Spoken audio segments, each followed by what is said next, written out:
It's time now for Corry Beavers football play-by-play on Channel 98.9, Corry's radio alternative, powered by the Corry Federal Credit Union. Coverage of Corry Beavers varsity football is brought to you by the Corry Federal Credit Union, by Corry Manufacturing, Subway Sandwiches, Whitetail Properties, Flicks Plumbing, Heating and Air Conditioning, Crotty Chevrolet, Daniels Electric, Corry Moose Lodge 98, Jim's Automotive, Fox Family Insurance, Dynasty Construction, O'Brien Transmission Service, American Legion Post 265, Corry Fabrication, Muirhoff's Furniture, Stone Audiology, Humes Ford of Corry, Family Inc. Innovations, Corry Gridiron Club, and Bracken Funeral Home. And now let's join your announcers, Brad Swanson and John Yatzko, for all the action. Okay, welcome to Linden Field in Edinburgh, Pennsylvania. Brad Swanson, John Yatzko here for Channel 98 radio station in the Corry Journal Sports Stream. John, beautiful night for a football game here in Edinburgh. Yeah, it's a great night here. It's not a cloud in the sky like we've had for the last 4 weeks. You know, I don't know if it's ever going to rain again. But a great night here. The sun's just setting. You know, General McLane's kind of got the same look as Corry Field. You know, you have the trees kind of on the visiting side there. It's they're starting to change color just a little bit, but a beautiful facility here. You know, nice turf field, great track, all around really great facility here. Well, you have two really good football teams facing off tonight. The top two quarterbacks in District 10, I believe, was statistically wise. Carroll from McLane, Baker from Corry. Both of them are having really good starts to the season. John, it's hard to believe this is week 5. After tonight, we're halfway through the season. Yeah, we're halfway there. I was just starting to take a look at, you know, what's left in the season. You know, next week's homecoming, that's going to be against Mercyhurst Prep, and then we'll face Northeast. And then Fairview, that's three home games in a row. Then we'll be out to Harbor Creek and finish up the season with Oil City. So, you know, there's this game's not going to be easy, and I don't think any of these on the schedule here toward the end are going to be, you know, that are easy check-off wins. It's going to be a fight here to the end of the season. Right. This is a non-region game tonight with General McLane. I believe they're Class 5A, and we're a Class 3A team.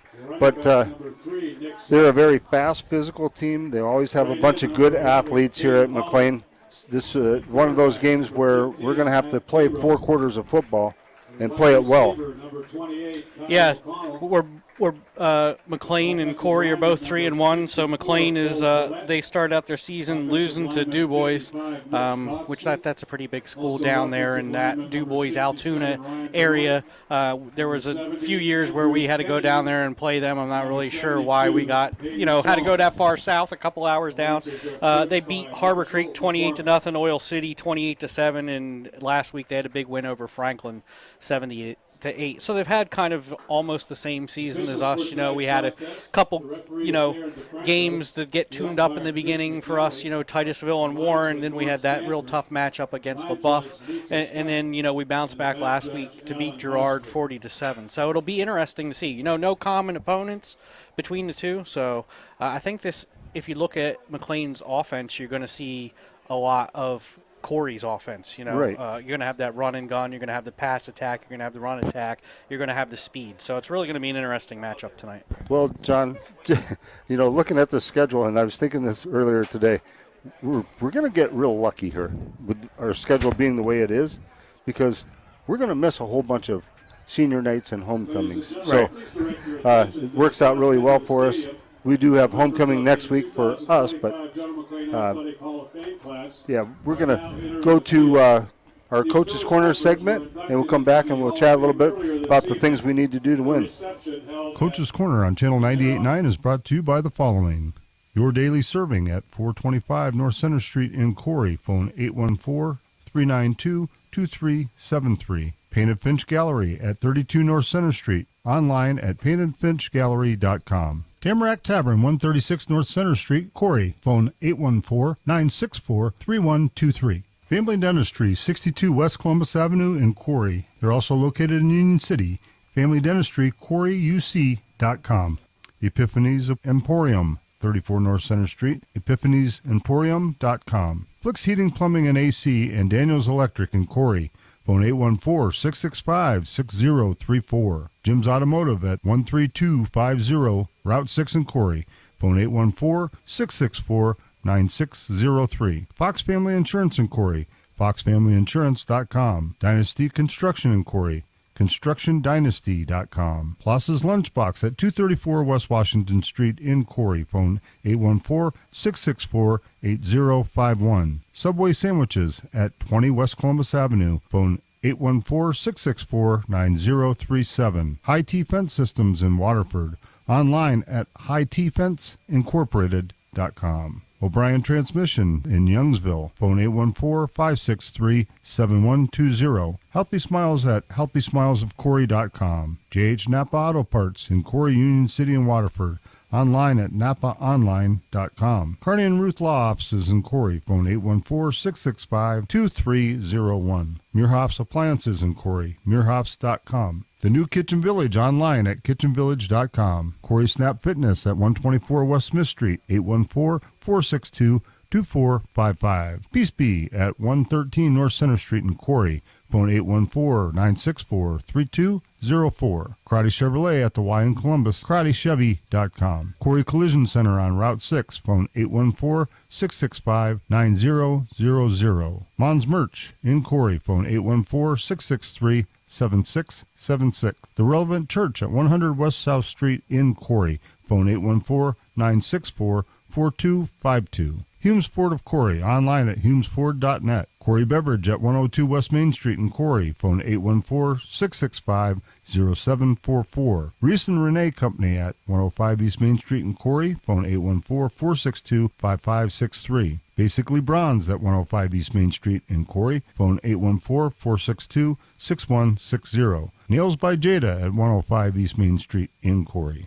The Pub and Bowler Lanes at 216 East Washington Street in Corry. Phone 814-664-8782. Lavery's Laundromat, 109 East Washington Street in Corry. Phone 814-323-6824. Fat Mon's Grub on Route 6 in Corry. Phone 814-964-3159. Myers Contracting Company in Corry. Online at myerscontracting.com. CJE Bingo Supplies at 36 West Main Street in Corry. Phone 814-664-9360. Dusty's Garage and Towing at 34507 Mickle Hollow Road in Union City. 814-694-2332. Homestead Produce at 18600 Hare Creek Road. Phone 814-462-9929. Deluxe Barber Company at 46 North Center Street in Corry. Phone 814-694-7238.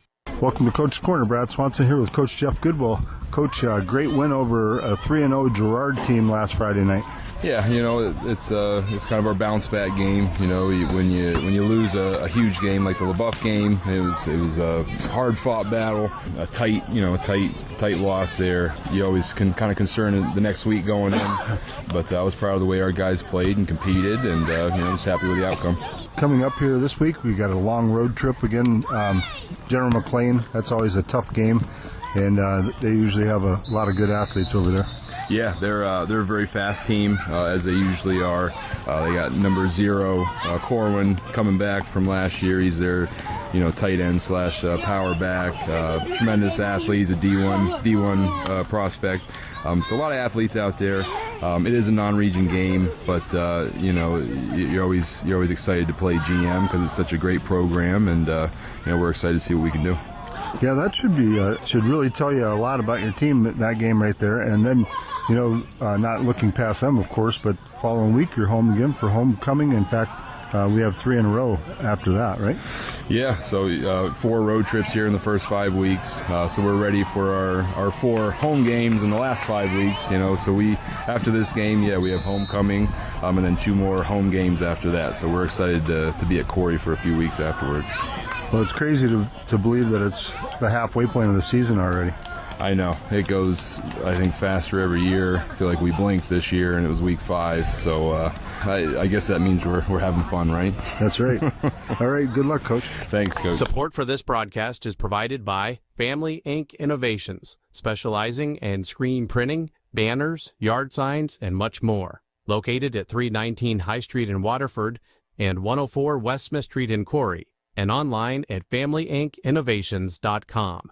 Phone 814-462-6628. Support for Corry Beavers football coverage is provided in part by Corry Fabrication, located at 21 Maple Avenue, a leading sheet metal fabricator in Pennsylvania and the tri-state area. Corry Fabrication strives to provide quality products and top-notch customer service, which has allowed them to partner with some of the largest businesses in the country. More information is available online at corryfab.com and on Facebook and LinkedIn. Channel 98.9 thanks Corry Fabrication for their support of Corry Beavers football. Corry Beavers football coverage on Channel 98.9 is provided in part by Steve Daniels Electric and Flicks Heating, Plumbing, and Air Conditioning, located at 147 East Main Street, Corry. They offer residential and light commercial new services as well as electrical repairs, well pumps, and water conditioning systems. Phone 814-665-6034, online at flicksheatingplumbingandac.com. Channel 98.9 FM thanks Steve Daniels Electric and Flicks Heating and Plumbing for their support of Corry Beavers football coverage. Support for Corry Beavers football on Channel 98.9 is provided in part by Corry Ford at 13626 Route 6 in Corry. Corry Ford is your go-to spot for new and used cars, parts, and service. Online at humesford.net. Phone 844-373-4586. Corry Ford wishes the Corry Beavers the best of luck this season. Channel 98.9 thanks Corry Ford for their support. Support for Corry Beavers football on Channel 98.9 is provided in part by Corry Manufacturing, providing precision components for the aerospace industry since 1945. CMC wishes the Beavers luck in their pursuit of greatness on the field. Corry Manufacturing is located at 519 West Main Street in Corry. Now hiring for all positions at corrymfg.com. Channel 98.9 thanks Corry Manufacturing for their support. Okay, welcome back to Linden Field, General McLane High School. John Yatsko, Brad Swanson here bringing you all the action tonight as the Beavers are on one of their long road trips over to Edinburgh to take on the General McLane Lancers. And we welcome everybody to our broadcast. We're glad to have so many people commenting on the broadcast, and we are glad to have a bunch of viewers and listeners out there. We thank everybody behind the scenes for all they do, and we want to thank our band and the cheerleaders and the stat ladies that do the work up in the press box for the team and everybody involved. General McLane's just getting pumped up here to get out and come out onto the field, and here they come. They got a banner out there they're going to run through. Our Corry captains are already waiting there on the sidelines to get this game going. There's about 1:30 left on the clock here before we get the game going, so they're going to get ready here to do the coin toss and get the festivities started. Looks like General McLane has a good numbers team, Right. probably in the 40-50 range, I would have to guess, just by looking at the sidelines there. Yeah, they have several more guys on the football team than they do in the band, and it used to be the other way around years ago. But Yeah, they got John, a pretty we wanna large band. mention them as well as sponsor for Coach's Corner and Player Profile. And We we got- want to thank everybody at Subway for the sandwiches that they provide every week. Thank you, David and Sue and all the staff at Subway for all you do for us. And captains out there are number 77, Owen Nickerson, number 61, Landon Hasbrook, number 2, Blake Cook, and is that Lucas Baker out there also, number 7? Yes. Okay. And I was reading all that, then I didn't pay attention to what the toss was there and everything. Did you catch it? Well, McLane, I don't know if we deferred, but McLane is going to receive. McLane's going to receive. I couldn't see around this post in front of me. So Corry's going to come out here, and they're going to kick off to start this game. They already got the lights on here. You know, it's getting darker and darker earlier and earlier. The sun's already starting to go down. The field is pretty much all in the shadow here, so that's not going to be a factor for either team. Maybe a little bit of sun on the one side of the field yet, but nothing. I don't think that's going to be directly in anybody's eyes to make any real difference here. Not much of a breeze, little light breeze maybe. Yeah, it's a pretty comfortable night here in Edinburgh. Yeah, another beautiful night here for high school football. Corey's still working on getting it teed up here. Is that going to be Landon Wallitzer out there? Yeah, Landon Okay. Wallitzer has got her teed up. We're just waiting for the whistle, and there it is. So Walliser will and Corry, kick off. Corry doing what they've done a number of years. You know, they get the whistle while they're in kind of a huddle. Sometimes they have somewhat of a trick, kickoff they've done in the past, break out of that huddle quick and make a kick, but nothing like that tonight. Here we go with the Fox Insurance kickoff. Already got a whistle on the field there. One official gesturing to another. So now we get another whistle for the kickoff. And here we go. And it's a short kick down to about the 45. It's picked up by McLane. He makes a move out to the middle, and he's going to get wrapped up there around the 49-yard line. So McLane's going to set up at their own 49. Like I said, probably going to see a run and gun attack, pretty much like Corry has on their offense. They got a running back that's averaging, I think, about 74 yards a game, and a receiver that's averaging about 84 yards a game. So they're going to spread it around here. Yeah, they mix things up pretty good, according to Coach Goodwill. So McLane comes out in the gun, trips right and twins left. They're going to change their formation and bring one of the receivers out back into the backfield. The quarterback takes it, and he shovel passes it a little bit up to the tight end, who's got some room. Big tight end there. He's going to get about 12 yards for a first down, and that's going to be number 0, Jared Corwin, senior. He's actually their fullback, John. Okay. Yeah, so he's tight end. Yeah, he's lining up there at tight end. So, again, twins right and left. McLane in the gun, man in motion, single back, takes the handoff, fakes the handoff, throws it out into the flat to slot receiver. He's got a lot of room. He's 20 yards, 25 yards down the field. The ball comes out of bounds, but comes out of his hands, but it's out of bounds. He's going to be down to about the 17-yard line. No, further down to the 12-yard line. They're going to mark him. McLane here in a hurry up. They're already at the line before the ball's getting spotted. They're again in that shotgun. The twin receivers spread out way to the right with a single back in the backfield. Slot man goes in motion. Quarterback keeps it, tries to get around the edge, but a great tackle by number 13. That's Marcus Meredith. Sealed that edge well. Yeah, Marcus fought off a block and wasn't letting the quarterback go anywhere. 11 minutes to play here in the first quarter of a scoreless game. McLane with the opening drive here. McLane in the shotgun again, trips left, single back in the backfield, fakes the handoff, throws it to a man, slant over the middle. He's wide open. He juggled it, and he couldn't come down with it.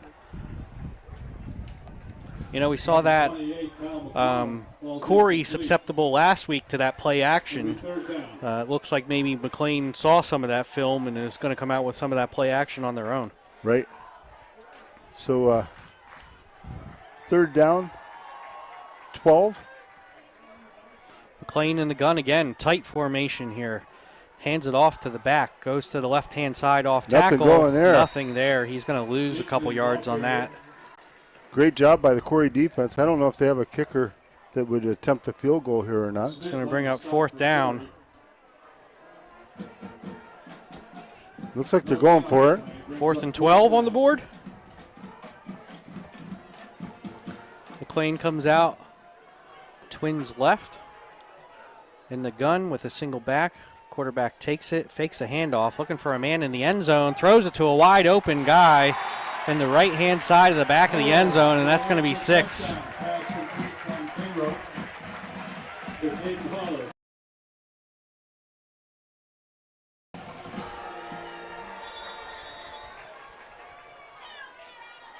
Snap is there, the hold is there, kick is up, and it is good. So it's going to be 7-0 McLane here on the opening drive. Support for Channel 98.9 Sports is provided in part by Josh Onley, Whitetail Properties real estate agent and land specialist, providing real estate services for hunting, farm, timberland, and country homes. More information is available at whitetailproperties.com/agents/Josh Onley. Phone 814-873-0343. Channel 98.9 thanks Josh Onley, Whitetail Properties real estate agent and land specialist, for his support of Beavers football coverage. Okay, welcome back to Linden Field as General McLane has jumped out to a 7-0 start. 10:19 left to play in the first quarter. And the General McLane kicker has it set up, teed up, and ready to kick it off. We have back deep Blake Cook and number 8, Connor Sterling. Connor is back in action, which is great to see.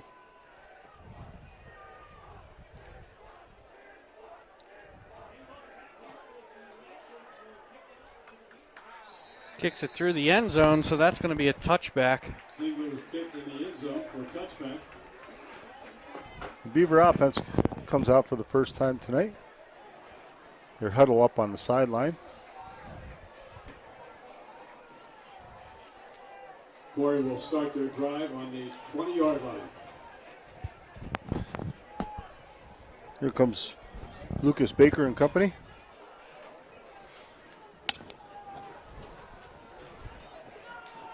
Baker going to work out of the shotgun. He's got twins to the left, twins to the right. Lane McElber's in the backfield with him. Baker takes it, looking, fires it out in the flat. He has Fresina, but it's for a loss. A little bit of a comeback route there, but their DB was all over him. They caught it at about the line of scrimmage. So it looks like a loss of 2. 2nd and 11.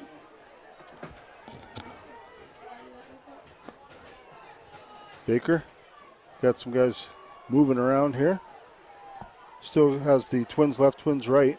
Hands off to Lane McElber's. Elber's off the right side. Elber's got a little room to run. He gets a couple. Lamick doing what he does best, being a little patient. You know, he can dance through those holes, take his time, and try and find a couple openings. Really, he made what looked like was going to be nothing there into at least a few yard gain. Yeah, they spot it 24-yard line. So give them 5. Here's the 3rd down and 6 now for the Beavers. Baker takes it, hands it off, and Fresina caught. Actually, it was a quick pass to Fresina. Fresina gets the first down and more. I thought that play was doomed from the start. It went right into Baker's hands, but he bobbled it and screwed the timing all up because that was basically a wide receiver screen, but actually it ended up giving the lineman a little bit more time to get out there and make some blocks. I thought he was going to break that one for big yards. Yeah, it looked like he was going to. So first down attempt for the Beavers. Baker takes it, looking to pass. Just throws that little screen and nothing doing there. They read that perfect. Yeah, Baker trying to throw it to his running back, Lay McAlber's there to the right-hand side out in the flat, but the linebacker was right there and ate him up right away for a 2-yard loss.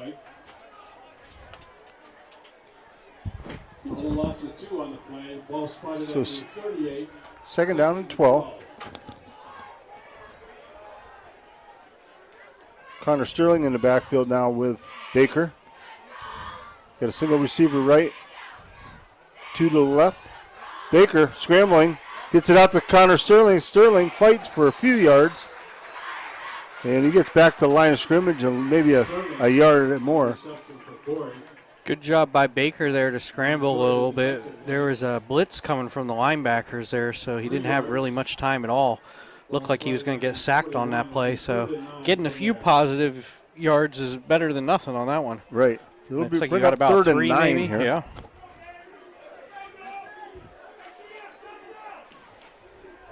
Baker waits the snap. Drops back, looking. He's getting a little pressure. Fires it. And incomplete on the right side there.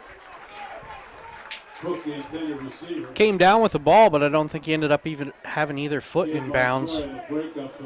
So this is going to be a decision for Corry here. Now they're just going to come out straight in a punt formation, so that's Landon Hasbrook right back there. It was 4th and 9, Corry on their own 41, so easy decision for Coach Goodwill this early in the game, just to kick it to McLane and get your defense out there and make a stop instead of giving the ball at this field position. The snap's back, the kick is up. Hasbrook's kick is a nice high kick, and fair caught at the 30-yard line. So nice kick by Landon Hasbrook. There's a flag on the Gonna give field. McLean a long field to travel. Not sure what that's on because it's kind of in no man's land there where that flag is. But they are pointing at McLean. I don't know if it was a hold after the kick. Wait and see here what the ruling is. A personal foul on McLean. I guess they're going to, after the kick happened, so they're just going to move McLean back.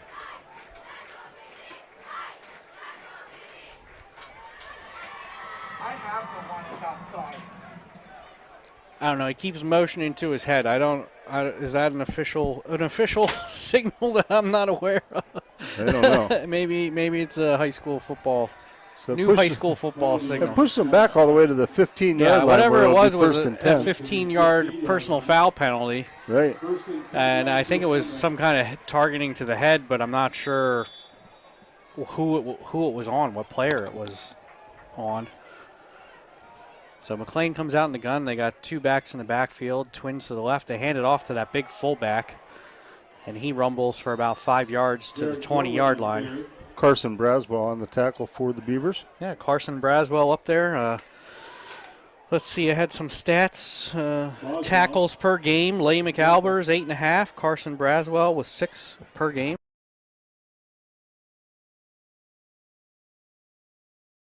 Snap with that little shovel pass to a tight end or a man kind of in the tight end position there. That was Braswell again. Nice tackle right there. Didn't get anything on that one, so that's going to bring up 3rd and about 6. Started out near the 19-yard line. Call it 3rd and 6. So a big stop here needed by Corry to flip this field, get that ball back. McLean comes out in the gun, twins left and right with a single back, and they get Corry to jump off sides. So that's going to make a 3rd and 6, The third and 1. And that's the kind of mistakes that, Corry can't give up. They've had a number of mistakes this year. In some games it didn't matter, but this is the kind of game that you can't give this team a 3rd and 6 to a 3rd and 1 on an easy 5-yard penalty. No, especially when you got them that deep. So McLean comes out, empty backfield. Quarterback was in shotgun, but he goes under center, and he's just going to sneak it. But I think he got stuffed. It's going to be close here. I don't to think see he where went they anywhere. Where they they're spot gonna- it. Nope, they're going to give him the first down. Close to the first down marker. So It is a Lancer first McLean gets the sneak, down at the 25-yard line. and they get a first down at the 25-yard line. Clock down to 5:50 here in the first. McLean in the gun again, single back. 2 receivers to the left. Now they switch a double tight end to the left, so they got that whole left-hand side really stacked up over there. Quarterback takes it and hands it off, but there's a flag on the play, false start Flag on the play. on McLean, so that'll back him up 5, so it's 1st and 15 for McLean. Again, McLean leading 7-0, scores on their opening drive. We're still here in the first quarter with about 5:37 to go.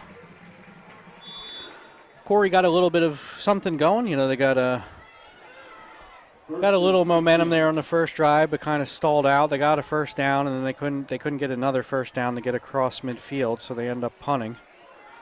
McLean with a big jumbo package out there, double tight ends, and they're in the shotgun. Now they're going to shift all around.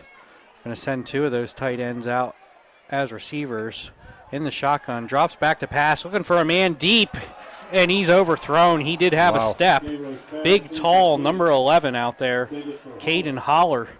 He's got to be, 6 foot tall at least? Yeah, he's a big boy. And he was open, but it was just overthrown by a good 7 yards. Otherwise, and takes a shotgun, looks to pass. Ooh, good hard hit right and there. he cannot find anybody, so he keeps it, and he gets drilled. Yeah, he paid for that one. After just a 1-yard gain. So here we go, 3rd and 14 again. This is a big stop for Corry. Corry's defense kind of getting settled down after that first drive. Now making a stand here. Can't have any of those mental mistakes again. Leigh McAlbers was one that had that big hit. He's holding his shoulder a little bit like a stinger. McLean comes out all tight bunched up again. Nope, but they're going to make a shift around. They got guys going left and right here. End up with two receivers wide to the left, single back, looks back to pass. Can't find anybody. He's going to get sacked.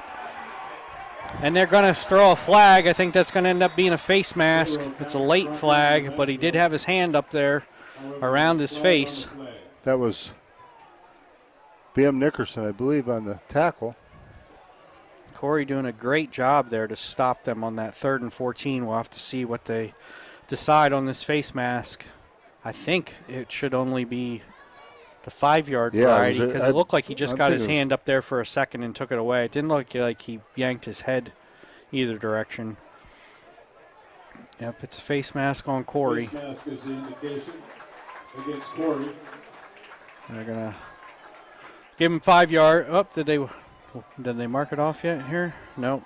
Well, yep, just 5 yards. So it's going to make it a 3rd and 9. Yes, 3rd and 9.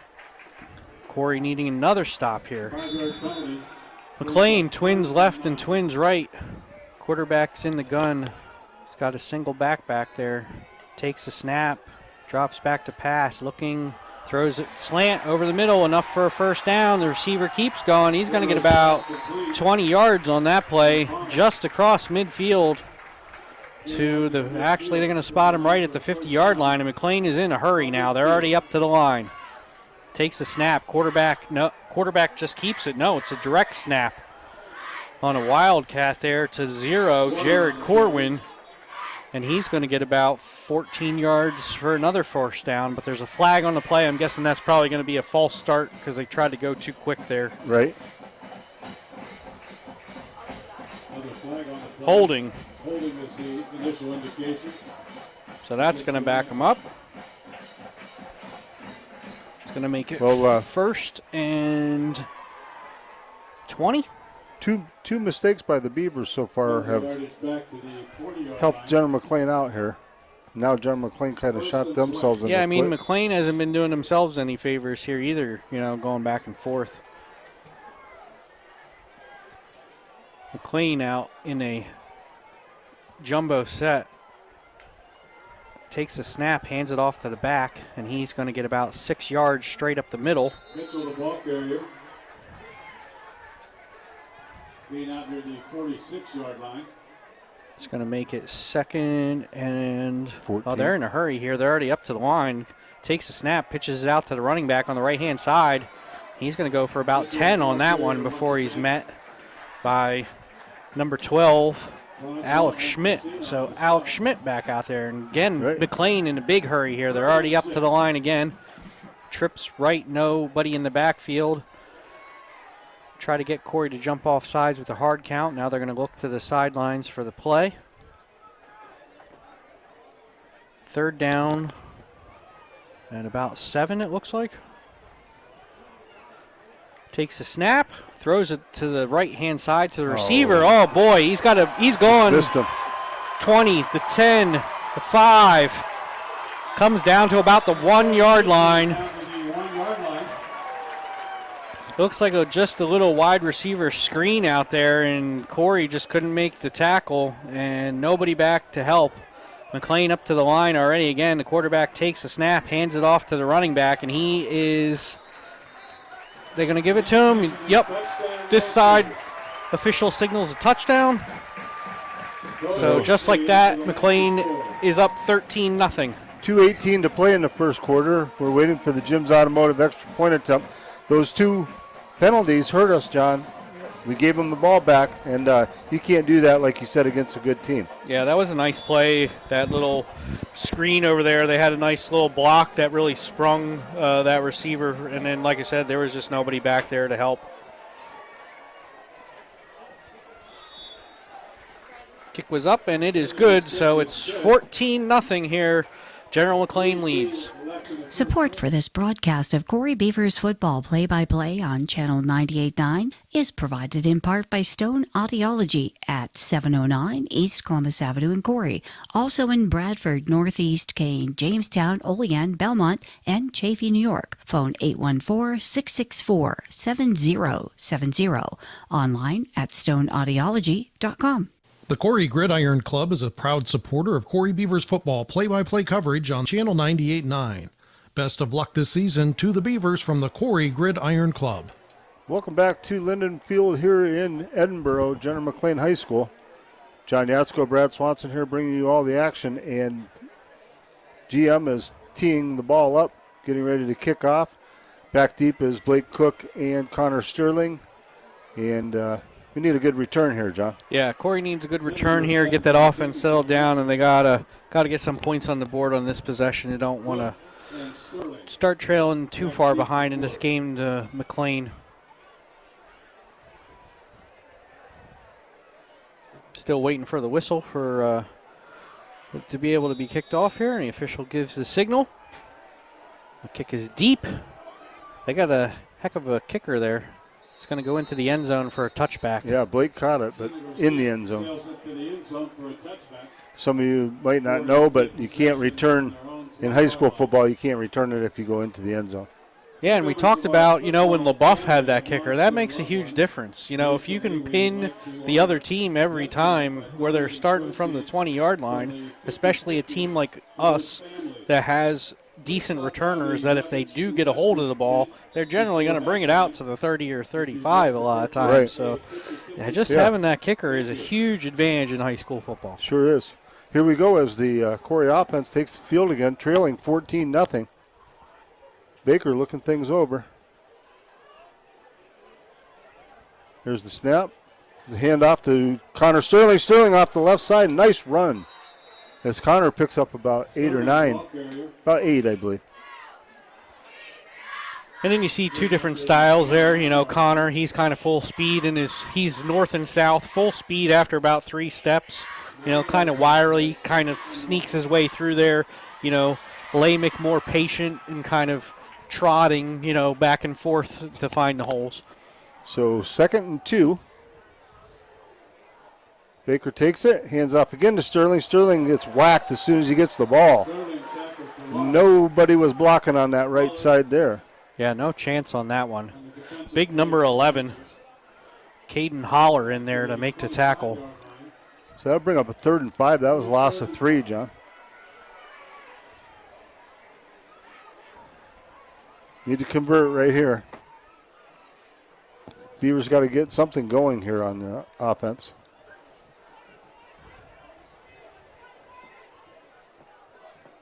Baker takes it, looking. Fires it, he's got a man open, and it's dropped. Liam McElbers was the intended receiver, and that'll bring up 4th down, and Beavers will be punting again. Yeah, that's a tough spot to be in down there. 3rd and 5 obviously probably looks like passing down. McLane had, 3 guys drop back at least 10 yards. They only had 1 linebacker up there. They kind of sold out on the pass. Hasbrook in punt formation. Hasbrook back to his 13-yard lines where he's going to receive the snap. There's a nice high punt again. This time he's going to return it. McLane gets it at the 40. He's met right at the 40, but he's able to get away from the first tackler, but he gets caught up by a second Beaver there, and it looks like he's going to be down at about the 44-yard line. Yeah, Devin Mursky ended up being the guy who got the tackle, but Corry doing a good job on their punt coverage tonight. Not that you want to be doing such a great job on your punt coverage, because you don't want to be punting it all night long. But they have done a good job on the 2 punts so far. Right. McLane coming out in a trips bunch, and McLane is just in a hurry. They're already on the line here before the ball is even spotted. They just want to keep going. McLane in the gun, drops back to pass, has a man open deep. The ball is up right into his hands, and he's going in for a touchdown.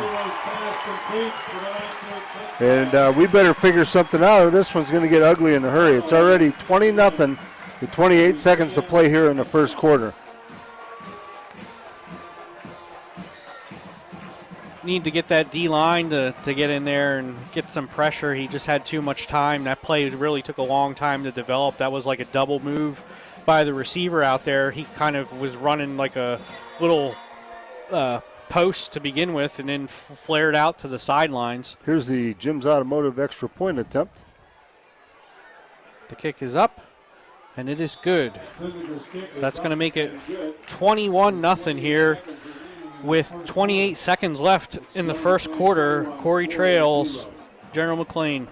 Corry Beavers football coverage on Channel 98.9 is brought to you in part by O'Brien's Transmission Service, providing automatic and standard transmission service and parts since 1955. Located at 4800 Matthews Run Road in Youngsville. Phone 814-563-7120. O'Brien's Transmission Service wishes the Beavers the best of luck this season. Support for Corry Beavers football coverage on Channel 98.9 is provided in part by Bracken Funeral Home at 315 North Center Street in Corry. Online at brackenfh.com. Phone 814-664-7735. Bracken Funeral Home wishes the Beavers the best of luck this season. Okay, welcome back as the Beavers await the kickoff once again.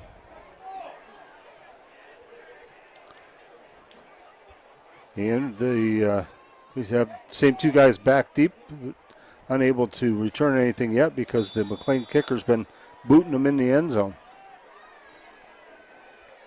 21-0. McLane leads with 28 seconds to play here in the first. And that one goes into the end zone as well. So Beavers once again will get the long field starting at their own 20. Let's see if the offense can get on track here, John. We got to answer that last touchdown and get some points on the board. Yeah, I'd like to see Corry come out here. I mean, you're down 21-0. You got to start doing something pretty quick here. I'd like to see them come out and maybe test the speed of one of the DBs. You know, just try and get something deep to Blake or Connor or something. I mean, especially here on first down, maybe try and catch them off guard. Here we go. Baker takes it, hands off. And that is Lamick, and he doesn't get much. Stop for apparently no gain. They're going to say no gain, so 1st and 10. McLane is, playing the pass a little bit. They do have two deep safeties there, and then they have two linebackers up. They're doing a really good job, though, with just those two linebackers getting pressure. Sometimes when we are passing. It looks like that's going to take us to the end of the first quarter here. General McLane leads over Corry 21-0. Support for Corry Beavers football on the Channel 98.9 Corry Federal Credit Union sports stream is provided by Fox Family Insurance, your local team of experts for all things Medicare, helping you through the Medicare maze, whether you are still working, already retired, or planning your retirement. Beth and Patty at Fox Family Insurance can help with all your Medicare plan options. Located at the Corry Jamestown Credit Union building on North Center Street in Corry. Channel 98.9 thanks Fox Family Insurance for their support. Corry Beavers football on the Channel 98.9 Corry Federal Credit Union sports stream is sponsored in part by Corry Moose Lodge 98 at 332 East Washington Street in Corry, and on Facebook. Phone 814-664-4010. Channel 98.9 FM. Thanks Corry Moose Lodge 98 for their support. Okay, welcome back as the Beavers line up with a 2nd and 10. Baker takes it, hands off. It looked like Lamick Elmers, I believe, off the right side. No, that was Marcus Meredith that time. Marcus got a decent run. Along with Mitchell on the tackle for an answer. Gets it out to the Gain out near the 26-yard line. There's 3rd and 4.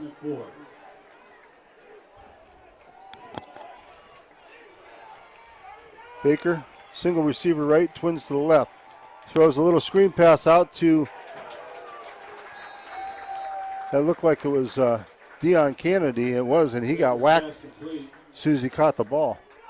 General McLane is just doing a lot of different things with their defense, and I think that's throwing Corry off a little bit. There they only came with a 3-man rush, so they were spread out, looking for something like that little swing pass or little screen, wide receiver screen or something. So they were all over that outside pass there. Well, here we are with a punting situation again. Landon Hasbrook back at his own 15. Nice high punt again. It's going to be caught at about the 40-yard line. McLean makes a move. He gets outside. Finally gets tackled around the 50-yard line by number 4, Tucker Jackson. Jackson on the stop for Corry.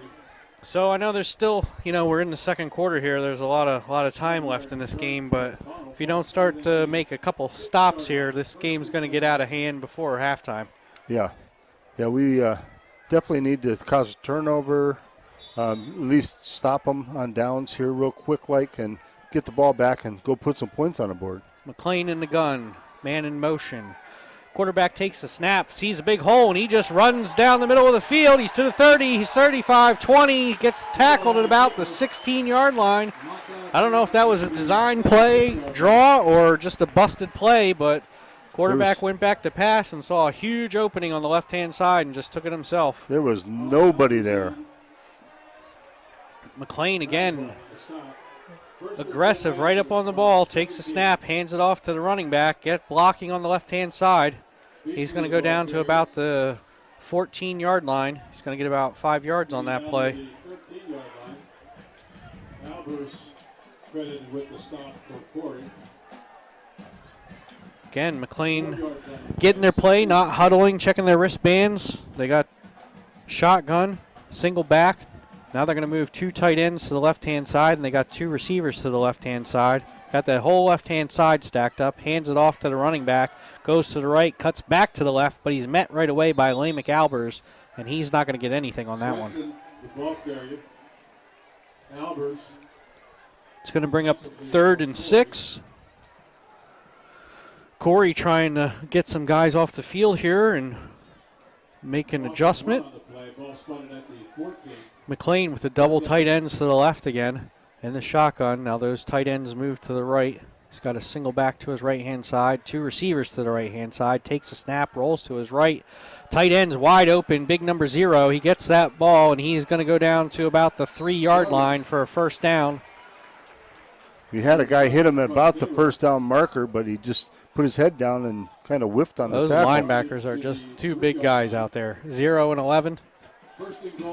McLean in a hurry here again at the gun, takes a snap, hands it off to the back, and he's going to go into the end zone untouched on the right-hand side. This is 27-0 now. McLean leads with 8:55 left here in the first half. Well, I tell you, it's not, in my opinion, it's not that General McLean's that good, John. We are making them look good. We're just not getting in the right position on defense, and we have yet to do anything at all really on offense. We're not getting off the ball very well. We're not blocking. That's the whole key. So McLean's just blowing us off the ball, both sides of the ball. McLean here for the extra point. The kick is up, and the kick is right down the middle good. That's going to make it 28-0. General McLean leading Corry. Support for this broadcast of Corry Beavers football play-by-play on Channel 98.9 is provided in part by American Legion Kitchen, located at 1460 Scioto Road in Corry. Phone number 814-663-0422. Channel 98.9 thanks the American Legion Kitchen for their support. Corry Beavers football coverage is brought to you on Channel 98.9 by Jim's Automotive, located at 13250 Route 6 in Corry. Phone 814-664-9602.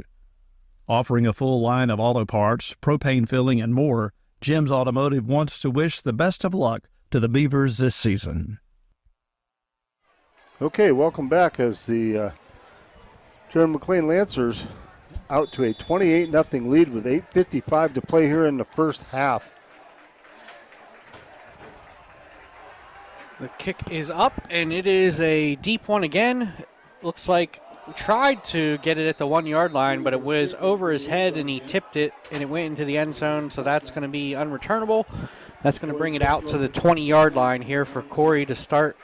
What is this, their third or fourth drive now? All starting from the 20-yard line. Yeah, fourth drive. So McLean not making it easy. So if you are a Corry youngster out there, and you want to make a difference on the Corry football team, practice your kicking now. Yes, for sure. I mean, really, you can really turn the game. You know, if you can kick off. It looked like we might have a little something going there, but that got snuffed out real quick. Yeah, McLane again comes out with just that 3-man rush. So they got, you know, another 8 DBs back there. They're kind of just saying, try and pass it on us. That's why Lucas had plenty of time to throw it because, you know, the line's outnumbered there, but he just couldn't find anybody because there's too many DBs back there. Got trips to the left, single receiver right. Lane McElber still in the backfield. And there's a quick pass out to the left side, and he's fighting for yardage, but couldn't quite get to the first down marker. That was Blake Cook on the reception. Again, McLane with just that 3-man rush. And if you look at their linebackers, they just immediately just drop back into pass coverage. So, again, McLane just daring Corry to pass on them. They're going to call this 3rd and 1, John.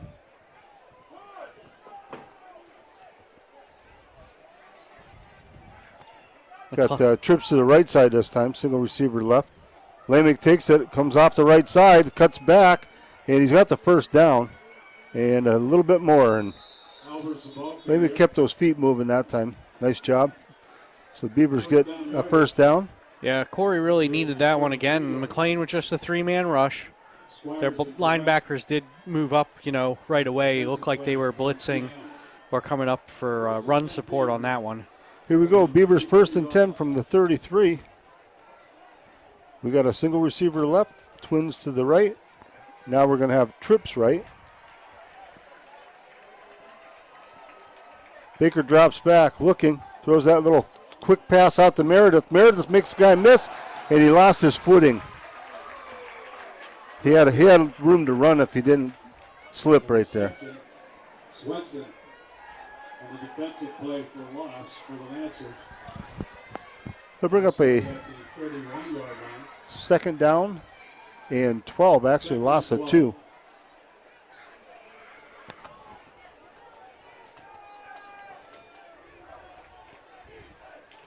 Got Twins right, Twins left this time. Baker throws it out and overshoots his intended receiver, Persina. Bring up a 3rd down and 12. So Corry's going to have to figure something out here because McLane is just all kinds of pass prevent. You know, they only got 3 guys rushing. If you look, they're in man coverage. And then if you look another 15 yards down the field, they got 3 safeties back there. So they're you know, respecting the speed and don't want to give anything deep.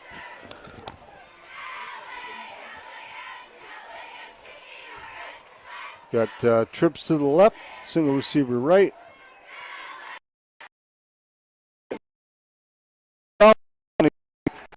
Smacked and he loses the ball, but they said he was down. And Baker not getting up. Baker is hurt. And 12, no, they're going to say 4th and 10. He got 2 yards on that one. Yeah, 4th and 10 from the 33-yard line.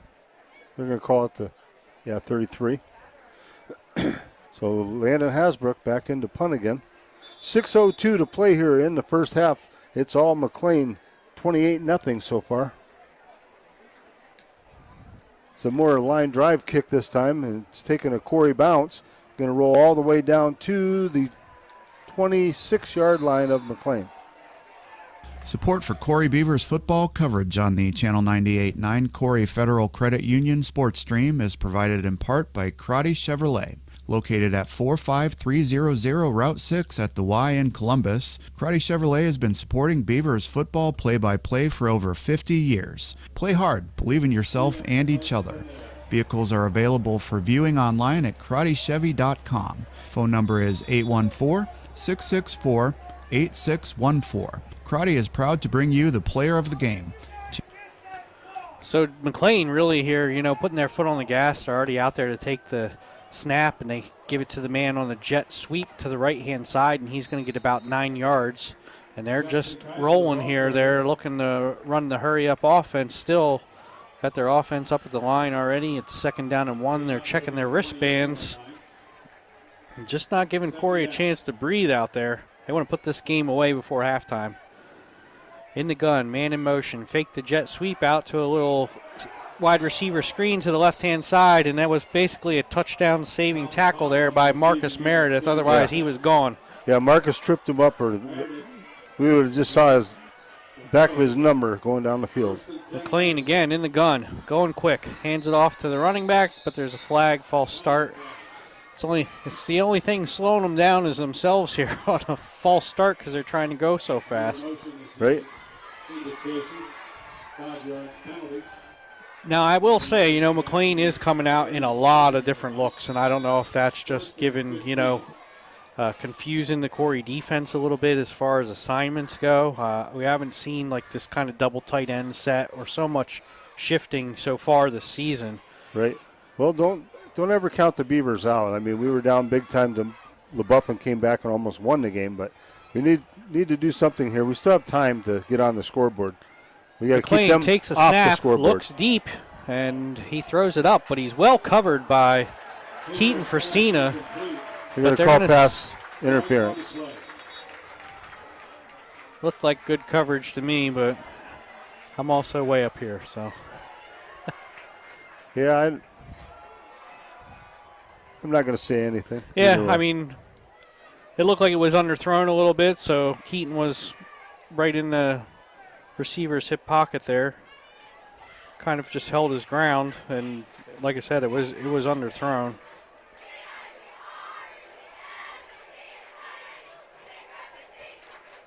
I'm that guy that says don't get on the officials because we don't like Thursdays and Saturdays. Right. Well, I guess we're going the other way. So it was actually offensive pass interference. I really wondered about that one. So that was a great call. Oh no! Wait. No, now we're going the other way. What are we doing here? Okay, I don't. It's a little bit of confusion here. So they are saying it's pass interference on the defense on Corry. So they gave him. So it's from the line of scrimmage, not from the spot. That's going to bring up a first down. they almost, I think the refs were confused there for a second. Here we go. McLane here in the gun again. Trips right, single back in the backfield. The back goes out to the left-hand side as a receiver, so empty set here. Drops back to pass, setting up a screen to the big tight end, number 11, and he can't handle it. There's a flag. There's no whistle. He picks it up, and Fresina's going to run this one back for a touchdown. No whistle, but there was a flag on the play. I don't know what for. I'm waiting up. They indicated a touchdown.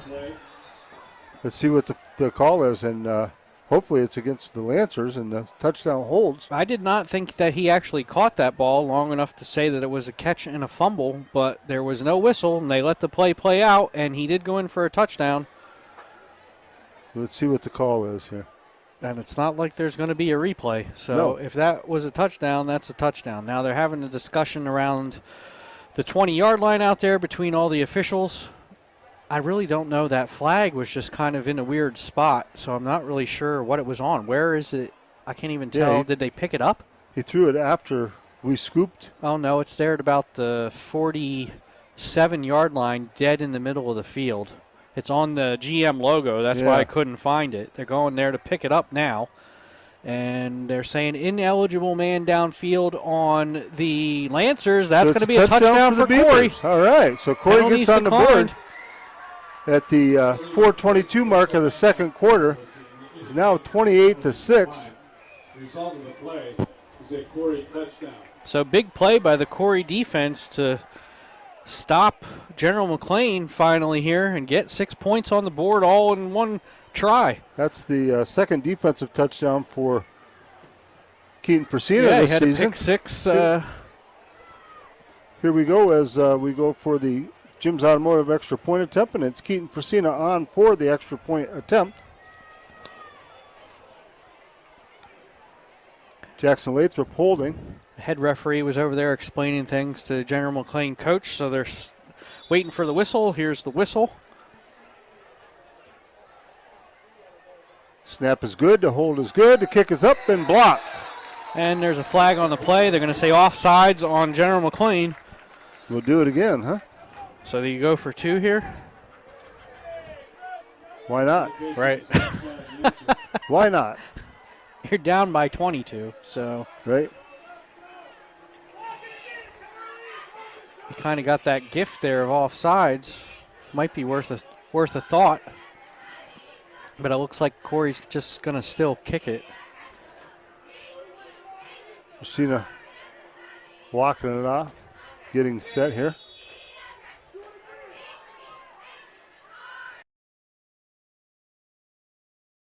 Corry Beavers football coverage is brought to you in part by Dynasty Construction, providing home construction and remodeling services for northwestern Pennsylvania and southwestern New York. More information at dynastyconstinc.com. Phone 814-882-5145.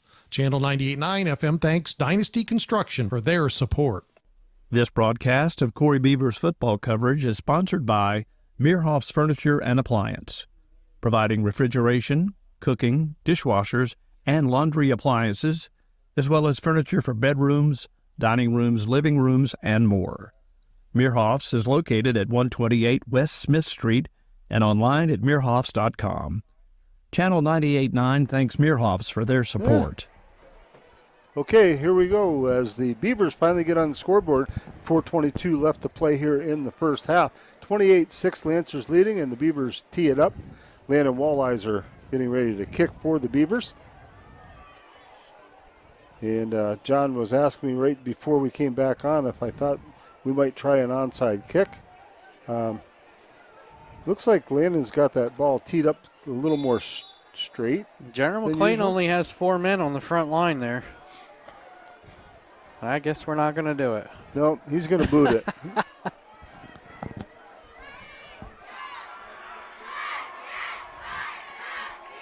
Here's Walleyes' kick. He kicks a high kick.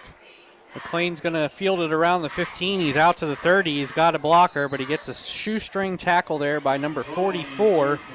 That's Devin Mursky. There we go. Doing a good job on special teams tonight. Varsity defensively for Corry. So McLean going to take over here at about their own 35-yard line. First and 10. We have 4:15 left in this half. And now Corry defense showing signs of life there in the last drive. So hopefully they're fired up here to stop McLean again. McLean takes the snap, fakes the handoff, throws a slant over the middle. It's about 3 feet over his head and incomplete. And a bunch of whistles, and there's a flag on the field. Again, kind of in the middle of nowhere. I'm guessing they're going to get a holding call maybe on a linebacker or something on a receiver here. It's probably going to go against Corry. A lot of talk.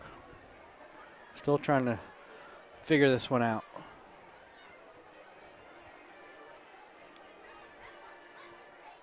Still discussing. Oh, they went on over to Goodwill's side to talk to him, so I guess it is going to be on McLean.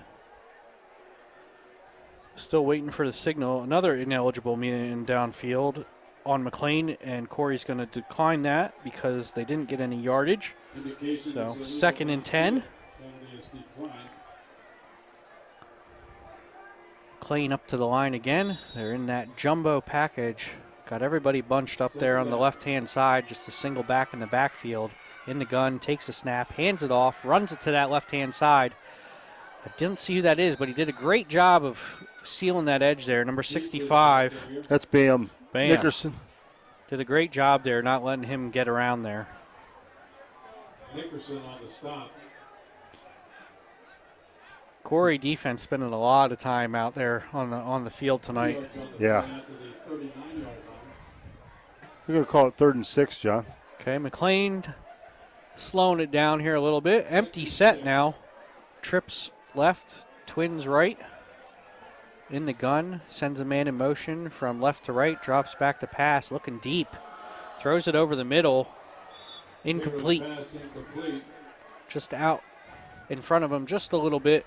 Good coverage, though. Corry had good coverage on all the receivers there. Yeah, They were manned up pretty good. That touchdown put a little bit of bounce back in their step, John. So that's going to bring up third. It's Third, fourth fourth. down. Okay, It's the fourth announcer down. said third. It looks like I McLane's can't going see the for it. scoreboard at all. McLane going for it here on fourth. Probably going to try and get us to jump off sides again. They do get a hard count. Look to the sidelines there for the play. Change their formation all up. They're going to bring a tight bunch set over onto the right-hand side with that double tight end. Try and get Corry to jump again. And they're going to call timeout. Yeah, they're going to punt it, I think.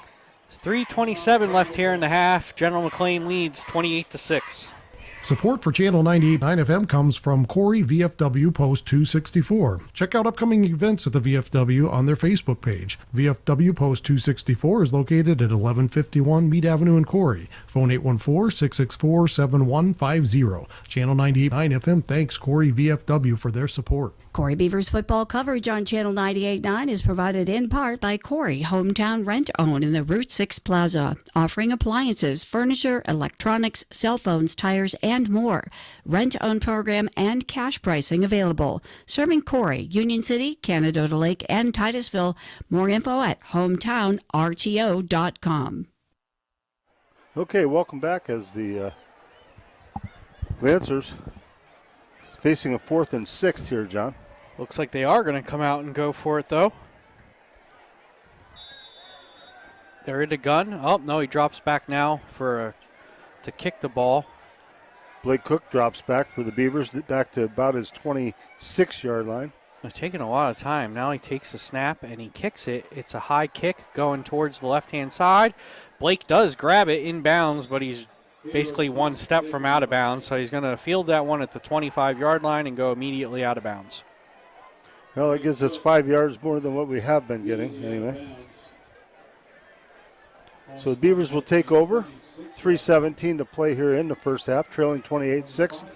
It'd be nice to see us get back on the board here before halftime, get back in this thing. Yeah, it'd be good, confidence builder for at least the offense to string together here, 3 or 4 first downs or something and try and get into their territory and make McLane work for it a little bit here. We got 3 timeouts left. You don't have to be in a hurry. You definitely don't want to give them really the ball back. Right. We've seen a couple positives here. Right. The touchdown, and then the kids come out, play great defense, and we're very disciplined, by the way.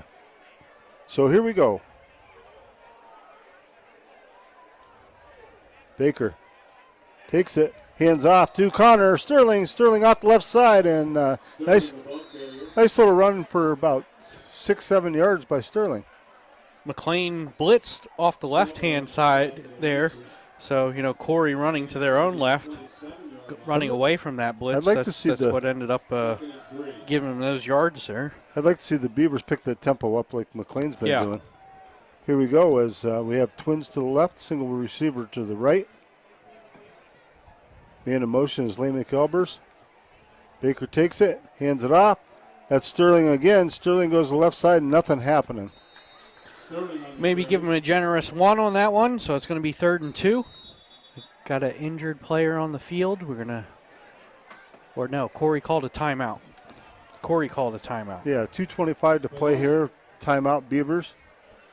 It's going to be a big 3rd down here. 3rd and 2, it looks like. Yeah, it's 3. 1. Well, Maybe got a. No, it's 2 anyhow. Okay. It's 3rd and 2. The scoreboard was. They're showing 3rd and 1. John. Yeah, I thought he had it. I wasn't sure if he was in the right spot over there with that box or not. But yeah, it looks like it's going to be 3rd and 1. But this is a big 3rd down here for Corry. It's like I said, you don't want to give McLane another chance to put any points on the board, and we know how fast they can go. We need to keep this drive going. Just go down and run time off the clock and score. So here we go as the Beavers. Beavers have trips to the right. Single receiver to the left. Waiting for the change with the clock, I believe. Yeah. It says 2:25, but they wanted it set to 2:32. I don't know exactly where in this booth whoever doing the timekeeping is.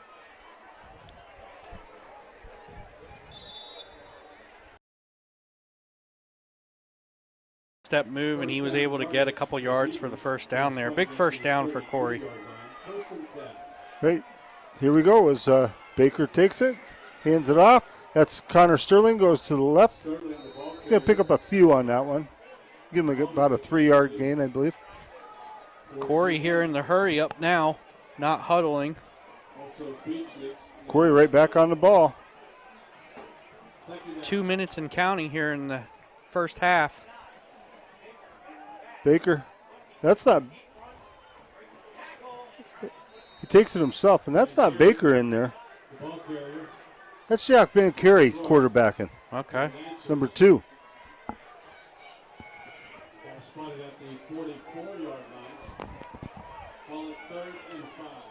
So Van Carey in at the quarterback.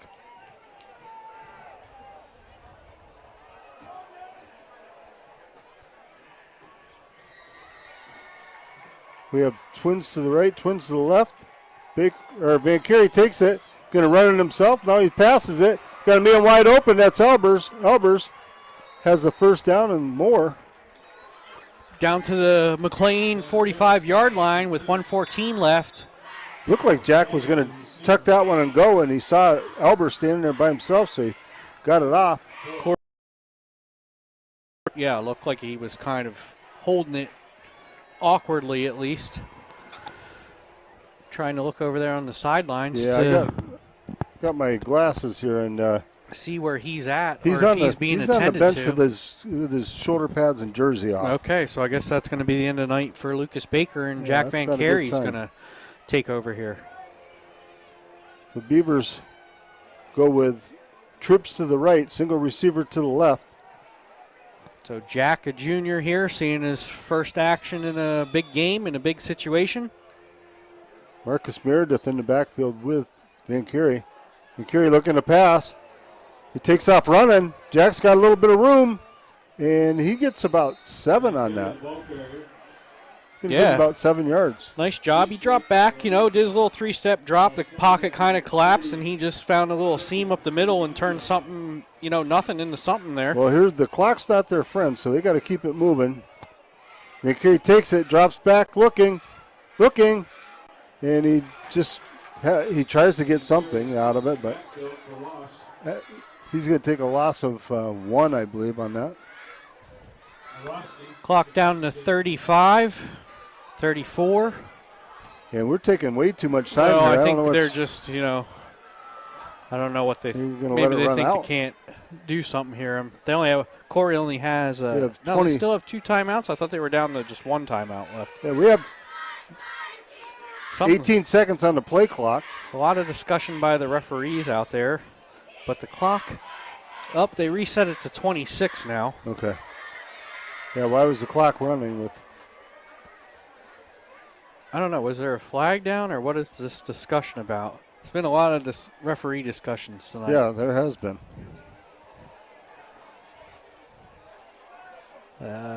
McLane coach is halfway out on the field. Corry went over to their sidelines to kind of huddle. Referees are still out there discussing whatever.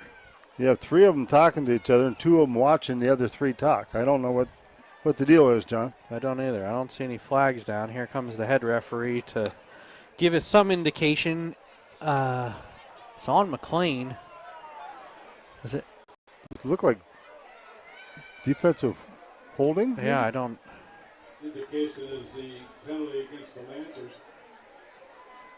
They're going to give Corry the first down here. He's marking it off all the way down to the McLane 29-yard line. So that's going to be 1st and 10, 26 seconds left. Believe Corry has 2 timeouts left. McLane now is in that 3-man, rush here, so they drop back 8 other guys. So it's going to be really hard to find somebody open. They're going to have to do something, something little in the flat here to a running back or we need to get something. into the end zone and then make some huge adjustments at halftime, John. They're going to adjust the clock again, I think.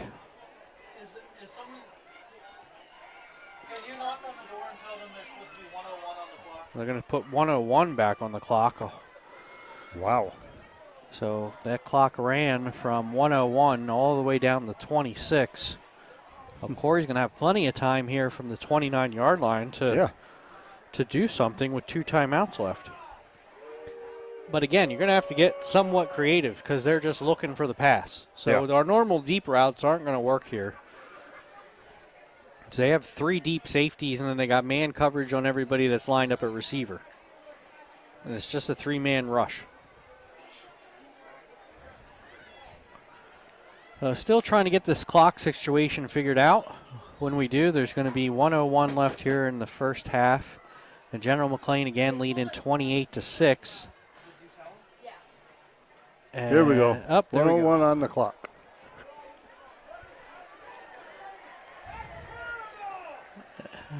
All right.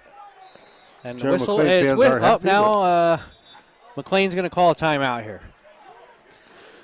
All right, so real interesting events here to get this second half finished up.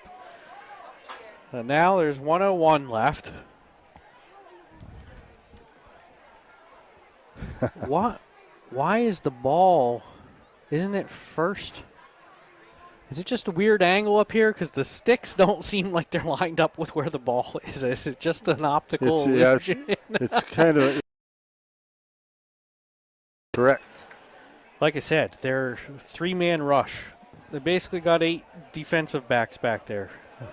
They're going to have to do something here. They got a little bubble screen would be nice maybe. Some kind of screen out of the backfield would be nice. Need some good blocking any way you look at it. Maybe just a draw to Van Carey. So here we go. Trips right. Single receiver to the left. Van Carey takes it, drops back. He's looking. He's getting a big rush. Fires it, and it's intercepted. McLean's going to take that one back to about the 44-yard line before the McLean receiver, or I'm sorry, the McLean defender slides down. Flag on the play. See what the call is. Again, it was just all those. So that time they brought a 3-man rush, but they blitzed both their linebackers. So it did get some pressure on. So another head targeting. Yeah. Gonna have to look that one up when I get home. What that official? Yeah, it must be targeting. I haven't seen that one over the years, but they do change the high school rules. Add stuff over the years, especially for safety. So I think that's going to make it another first down for Corry. That interception is not going to count. Right. Which is huge. That's a 15-yarder. Going to take it down to the 14, right? Yeah. Got down to 52 seconds. Well, they put it at the 15. So that's the second such penalty on McLean. We still have 52 seconds, John, so we could run a couple. We have a couple timeouts. I'd run the ball here. I'd just run it here. They're looking pass all the way. And Carey takes it, looking to pass. He's going to run it.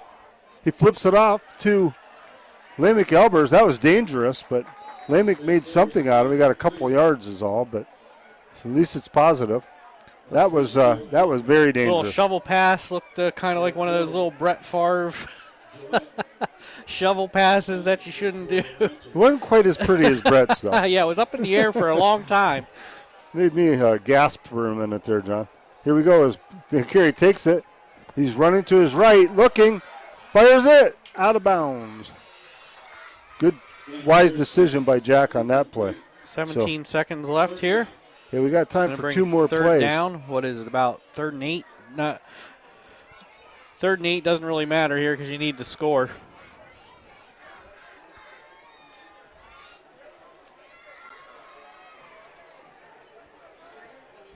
So everybody looking over at the sidelines to get the play. I really would have liked if they'd run one. I mean, they still have 2 timeouts.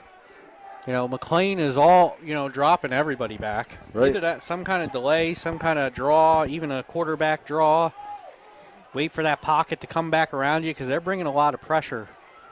Got Twins to the left. McLean coach There's jumping up and down trying to get a timeout called, but I think Corry's going to get their timeout called first. Going to take a couple words from our sponsors here while we're taking a quick break. This broadcast of Corry Beavers football coverage is sponsored by Meerhoff's Furniture and Appliance, providing refrigeration, cooking, dishwashers, and laundry appliances, as well as furniture for bedrooms, dining rooms, living rooms, and more. Meerhoff's is located at 128 West Smith Street and online at meerhoffs.com. Channel 98.9 thanks Meerhoff's for their support. Corry Beavers football coverage is brought to you in part by Dynasty Construction, providing home construction and remodeling services for northwestern Pennsylvania and southwestern New York. More information at dynastyconstinc.com. Phone 814-882-5145. Channel 98.9 FM thanks Dynasty Construction for their support. Okay, we're back here at Linden Field. Beavers set up 3rd and 8, 17 seconds to go. We have twins to the right, twins to the left. And Corry directing traffic here. Fires it, he's got a man wide open in the end zone. Touchdown, Beavers. Blake Cook was wide open. Yeah, that was that nice little scissors route they kind of run where they just crisscross, and when he went underneath of him and kind of, you know, it was kind of just a pick play. So that'll make it 28. He ended up wide open. Right. 28-12, John, with the extra point, the Jim's Automotive extra point attempt coming. And I think we're going to go for 2. Why wouldn't you? Make it a two-possession game. Was a two-possession game anyway, but to make it a 14-point deficit. So that's what we're doing. We're looking for a 2-point conversion. Then Corry takes it, hands off to Albers. Albers off the left side and gets shoestring tackled at about the 2. So 13 seconds left to play here in the first half. It's now McLane 28, Corry 12. So Corry, you know, with the 12 unanswered points here, you know, they get a fumble recovery. They take in for about a 50-yard return on a kind of a bizarre play. Everybody thought the play was over, but there was no whistle. And, you know, I mean, being smart, he picked up the ball and ran it in, you know, for a touchdown. Right. So, and then you get this drive here that Jack Van Carey comes out and does a good job in this situation. Like I said, first, you know, high-pressure situation for Jack of his varsity career, and takes him down, and another weird penalty on McLane, you know, that helps Corry, and here we are. So, I mean, now it's a 2-touchdown game. In a weird way, this is kind of like the LaBeouf game. I mean, we were trailing big time at halftime. Now we're not. We're only, 16 points down. Yeah, I mean, the momentum is definitely swung here. Right. Oh, yeah, it's definitely in our favor as Landon Walliser teeing up the ball. Just kind of quieted down the McLane sidelines and the fans. Just 13 seconds left here in the half. Stay tuned at halftime here for our player profiles. Walliser steps it off, and he's ready to kick, waiting for the whistle. There's a little pooch kicked. This goes to about the 30-yard line, where McLane will take it to the 35, the 40, about the 40. And another flag. Tackled, and another flag thrown way up in the air there. Troy on the return for the Lancers. Guessing it's going to be on McLane.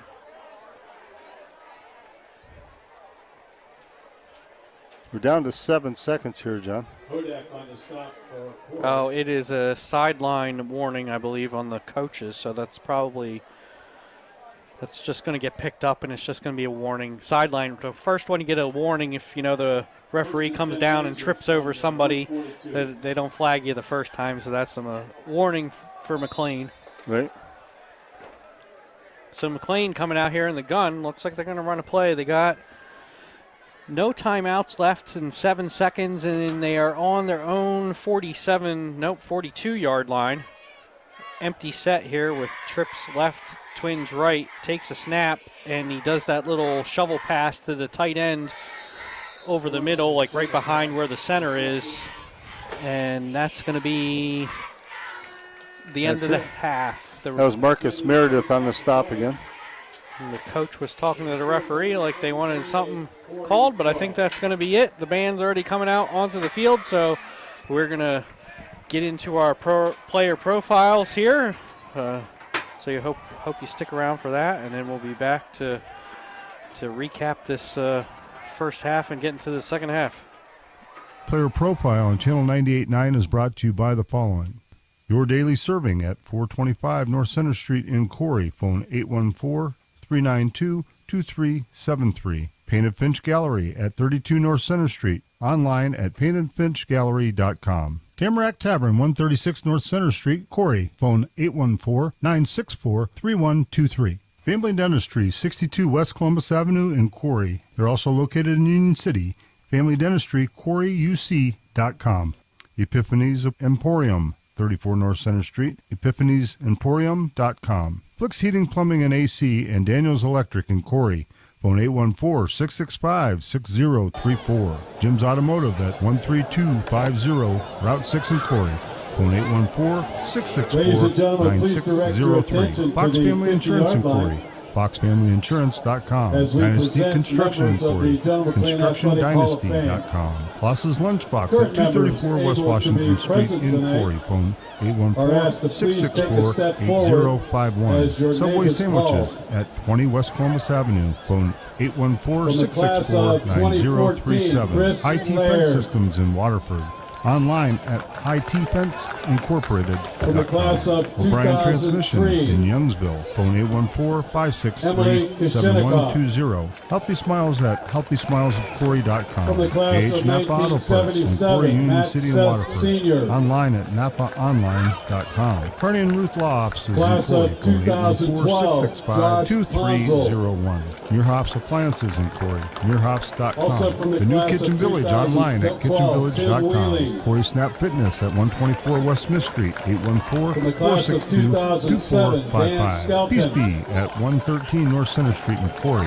Phone 814-964-3204. Karate Chevrolet at the Y in Columbus. KarateChevy.com. Corry Collision Center on Route 6. Phone 814-665-9000. Mon's Merch in Corry. Phone 814-663-7676. The Relevant Church at 100 West South Street in Corry. Phone 814-964-4252. Humes of Corry. Online at HumesFord.net. Corry Beverage at 102 West Main Street in Corry. Phone 814-665-0744. Reese and Renee Company at 105 East Main Street in Corry. Phone 814-462-5563. Basically Bronze at 105 East Main Street in Corry. Phone 814-462-6160. Nails by Jada at 105 East Main Street in Corry. The Pub and Bowl Lanes at 216 East Washington Street in Corry. Phone 814-664-8782. Lavery's Laundromat, 109 East Washington Street in Corry. Phone 814-323-6824. Fat Mom's Grub on Route 6 in Corry. Phone 814-964-3159. Myers Contracting Company in Corry. Online at myerscontracting.com. CJE Bingo Supplies at 36 West Main Street in Corry. Phone 814-664-9360. Dusty's Garage and Towing at 34507 Nickel Hollow Road in Union City. 814-694-2332. Homestead Produce at 18600 Hare Creek Road. Phone 814-462-9929. Deluxe Barber Company at 46 North Center Street in Corry. Phone 814-694-7238. My name is Devin Mursky and I'm in 10th grade. How'd you get The interested in class of football? 1971, Dennis Skelton. Who's had the most positive influence on you? Class of 1977, goals this Ellen season? Crandall. To play a lot of varsity. What The advice do class you have of for younger players coming 1981, up through? Denise Stuck Lewis. All right, good luck. My name is Parker Earlier this Savage. I'm evening, in 5 ninth new grade. members were formally interested in inducted football, into the Parker? GM Hall of Fame My older at a brothers. reception held at Nick's Place. Who's had the most positive They influence on are you? from the class of 2015, Michelle What are your goals this Jan season? Hackett. Get some starting. Michelle was a two-sport What athlete advice do you have for at younger players GM coming who up through? excelled in both just stick with volleyball it. and basketball. All right, good luck. We welcome my name's Owen Michelle Anderson. Jan I'm in 10th Hackett grade. to the How'd you get 2025 interested in class football, huh? of the John my dad. McLane Hall of Fame. Who's had the most Representing influence Michelle on you? tonight Probably my is her dad. dad, Bob What are your Jan. goals this season? To win a lot of games. What advice do you have for younger players coming up through? From the class of 2014, Brett Kulka. My name's Jackson. Brett I took also in in 10th grade. sports How'd you get standout interested here in at football, GM Jackson? and basketball I think and my dad got me football. into it. Brett is also Who's had the unable most to be here positive influence tonight on you? and is being Probably my represented by his parents, What are your goals this Scott season? and Lori To be the Kulka. best player I can Please be. welcome What Brett advice do you have for younger Kulka players? as a new member Go to of the summer the workouts. GM All right, good Hall luck. of Fame. I'm cool. Also How a fast? I'm in 10th grade. 2014 class How'd you get member, interested in football? Wally Reagan my family. Dillon. Who's had the most positive influence on you? Also another two-sport athlete What at are your goals GM this who season? excelled in volleyball to be and the best track team and we can. field. Please What advice join do you have us for in younger welcoming players? Molly Reagan Dillon as stick a with it. new member All right, good of luck. the John McLane Hall of Fame. You're listening to Corry Beavers football play-by-play Our action. third Stay member tuned for the from second the half class of coming up shortly on 2014, Channel 98.9. Joe Wheeling. Joe will be remembered as an excellent wrestler here at GM, earning his place in the Hall of Fame. Please welcome Joe Wheeling as a 2025 class member of our Hall of Fame.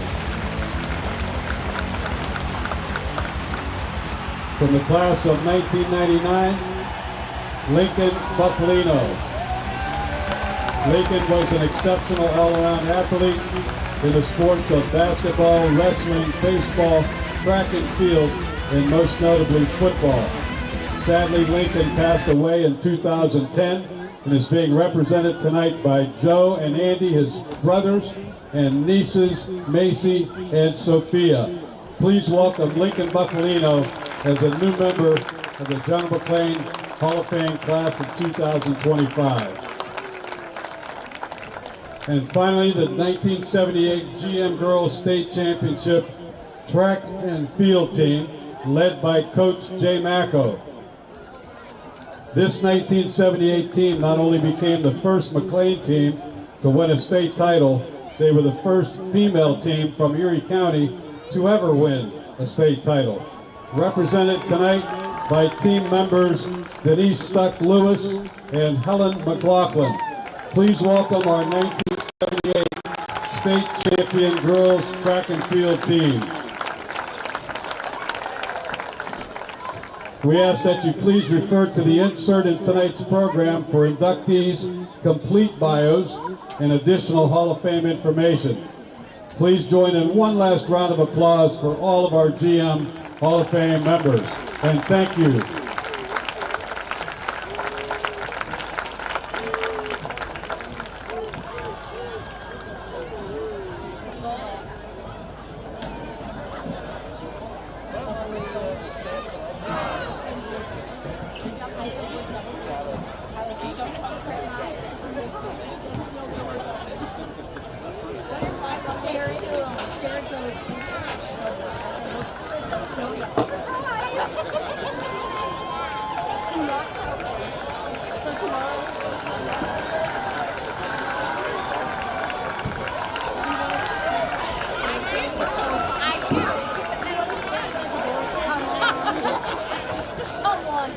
And now, welcome to the field, the pride and spirit of General McLane, the Lancer Marching Band.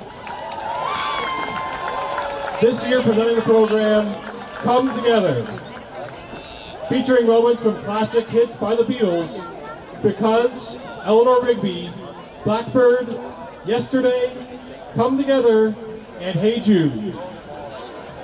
Your Lancer Band will next be performing at 2 marching band competitions tomorrow, September 20th. First at Jamestown, New York in the afternoon, and then Bradford High School in the evening.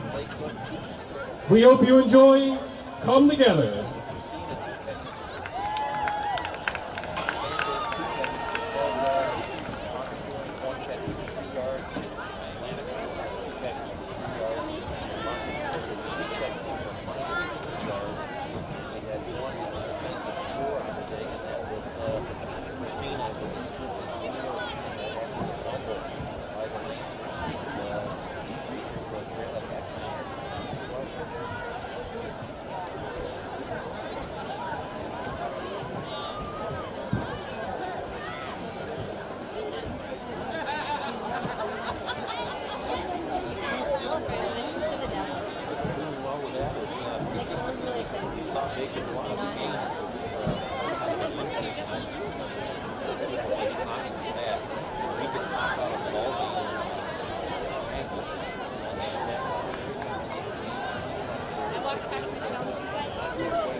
I'm like looking for it all over.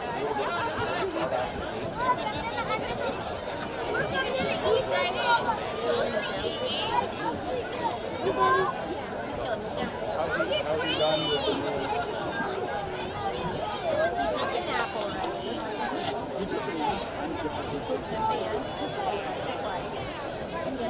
Did he? Wait. Mom says he only should keep it once he goes. Oh no.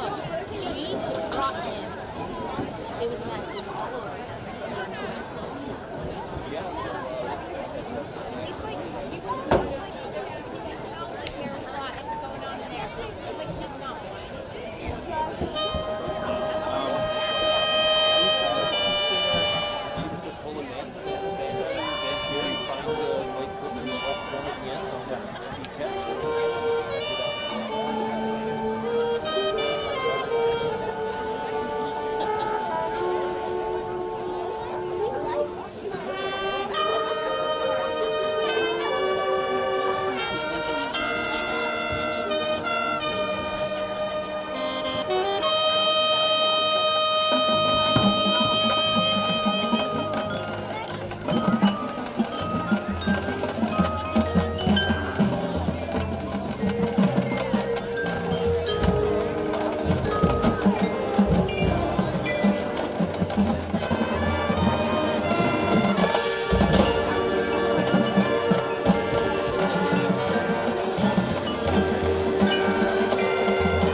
Phone 814-873-0343. Channel 98.9 thanks Josh Onley, Whitetail Properties real estate agent and land specialist, for his support of Beavers football coverage. Support for Corry Beavers football coverage on Channel 98.9 is provided in part by Bracken Funeral Home at 315 North Center Street in Corry.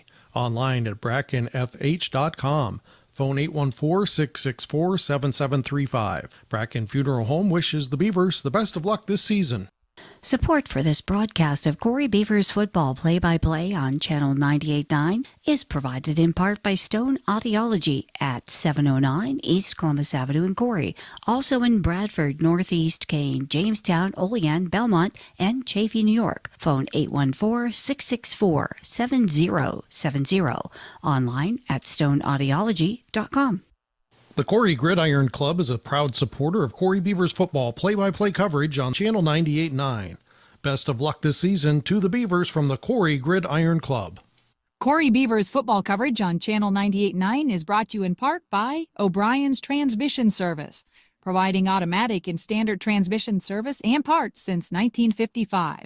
Located at 4800 Matthews Run Road in Youngsville. Phone 814-563-7120.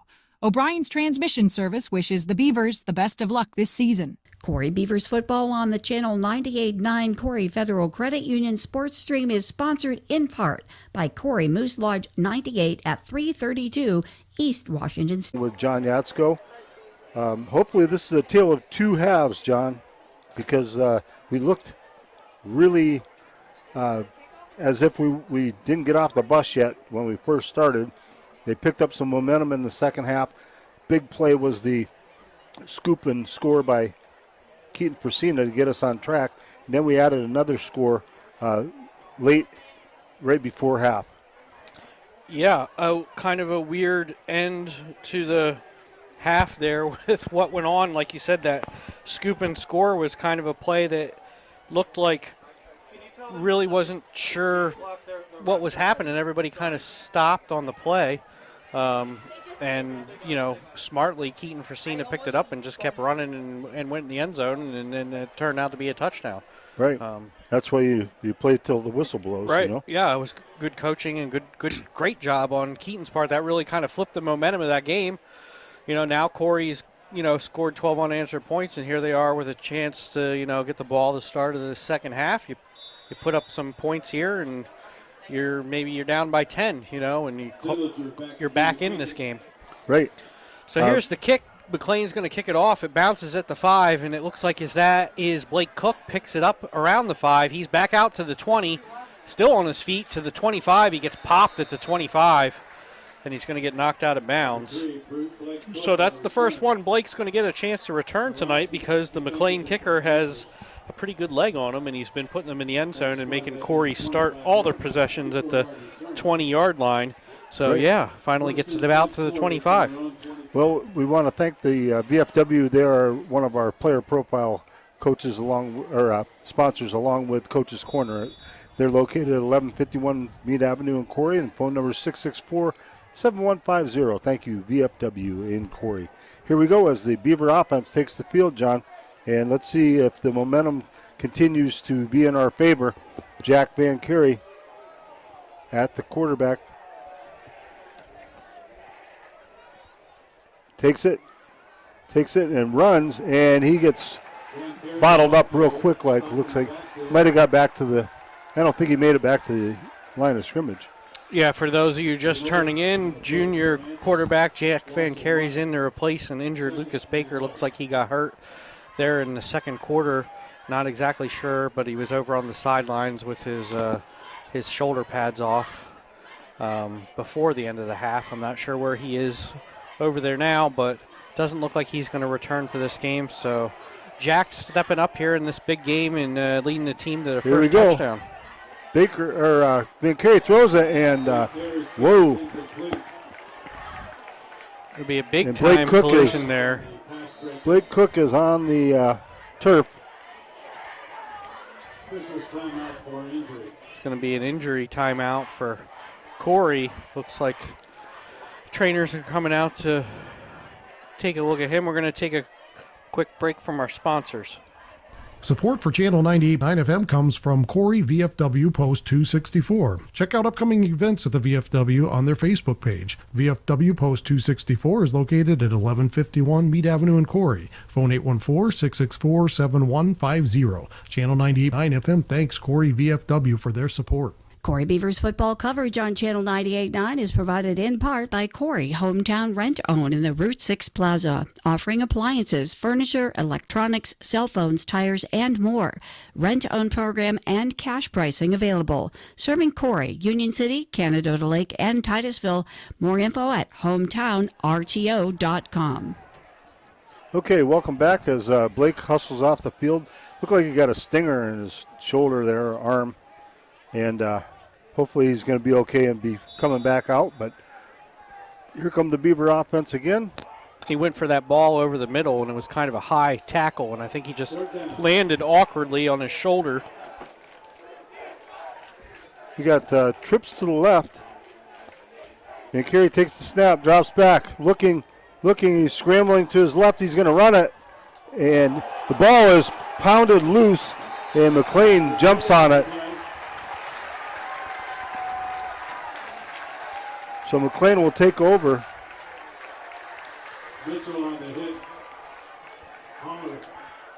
Where are they going to spot that 21-yard line? Looks like at the Corry 21-yard line here, so that's kind of a heartbreaker there to come back into this game, and you have first possession after the half and then turn it over deep in your own territory. So this is going to be a big test for the Corry defense here to stop this McLane offense from just 21 yards out. McLane's going to come out in the jumbo bunch set with three receivers to the right. Now they're all going to shift over to the left-hand side. It's a single back to the left. It gets pitched to the left. The back's got all kinds of blockers there. There's going to be a flag on the play. He's going to get down to about the 16-yard line before he's tackled. I think this is going to definitely be in the area of holding. Looked like Bam Nickerson got kind of blindsided there. They're going to say chop block, I think. Is that what he indicated there? Personal foul. I think it was a chop block. And that will help the Beavers as they're going to march off 15 here. Penalty yardage back to the 36-yard line. Ball comes all the way back out to the 36. It'll be first and 25. So it's first and 25 now for McLane after that mistake. McLane in the gun, twins right, hands it off to the back. He goes to the left-hand side, but there's nothing there. He's going to lose a yard or two, depending on the spot. Owen Nickerson on the tackle. Got a little help there from number 30, Gavin Greer. Talked about Corry spending a lot of time on defense here with their defense out on the field, so they've been switching up some of their D-line there. I saw 3 guys go off and 3 more fresh guys are going to come on. McLane in that real tight set again. They're going to shift some guys in motion. They got 4 receivers bunched up on that left-hand side. Comes around on the jet sweep to the right. Nice play. He's going to do that little pitch again to the tight end. Back behind the center. He's going to get about maybe 15 yards back on that play. Now McLane's hurrying up. It's going to be third down and about 13. Here comes the snap. Throws it over to his receiver on a little wide receiver screen, but great play by number Greer. 30. That's Gavin Greer. Nice play. Greer pays the price, though. He's holding his stomach, looking for a sub to come in on for him. Corry's going to make a big substitution here. 4 new guys come out onto the field. 3 brand new linemen. Greer doesn't make it all the way to the sidelines. He's gonna go down before he gets off there. He's getting tended to by trainer Mike, so that's going to be a timeout. We're here with 9:31 left in the third quarter. General McLane leads 28-12.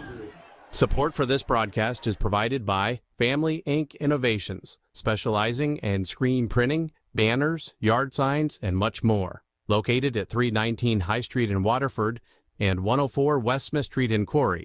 and online at FamilyIncInnovations.com. Phone 814-462-6628. Support for Corry Beavers football coverage is provided in part by Corry Fabrication, located at 21 Maple Avenue, a leading sheet metal fabricator in Pennsylvania and the tri-state area. Corry Fabrication strives to provide quality products and top-notch customer service, which is General McLane back out on the field. They're in the gun. Again, with that tight set with a bunch of receivers, they're going to move them from the right to the left. The quarterback drops back to pass. He sees somebody wide open in the end zone. He gets a nice over-the-shoulder catch, and he's in for a touchdown. Number 2, Jackson Kaiser for General McLane. Puts another 6 on the board for McLane. It's going to make it 34-12 for the time being. Here in the third quarter with 9:09 left. Waiting for the Jim's Automotive extra point attempt here. And he just beat everybody.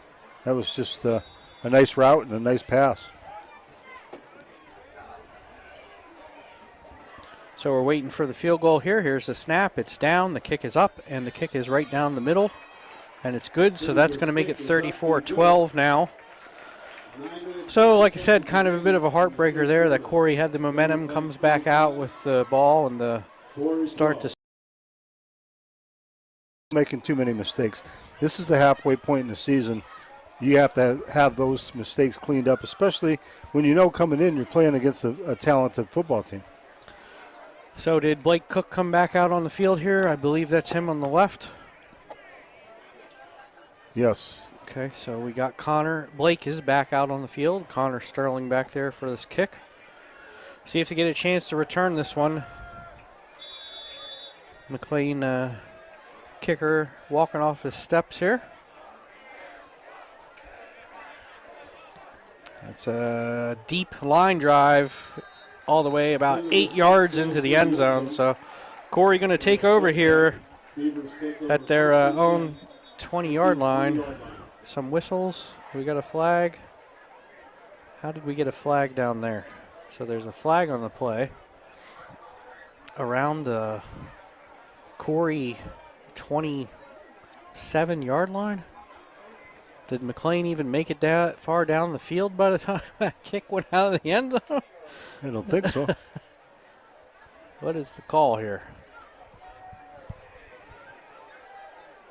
Okay, it was on McLane, the illegal shift or something? Is that what he said? I don't know, but I don't know how'd they call it all the way back there? He seems to have to explain everything to the GM coach after every time he calls a penalty. I'm also somewhat confused about that one. So they're going to mark it off from the 20 and to the 35. So was it some kind of personal foul? And I just missed. I'm not sure there exactly what happened. You got me on that one too. I'm just shaking my head here going, what? Anyway, it looks like Corry's advantage. They're going to take over here 1st and 10 at their own 35-yard line instead of the 20-yard line. They trail 35-12 here in the third quarter with 9:09 left.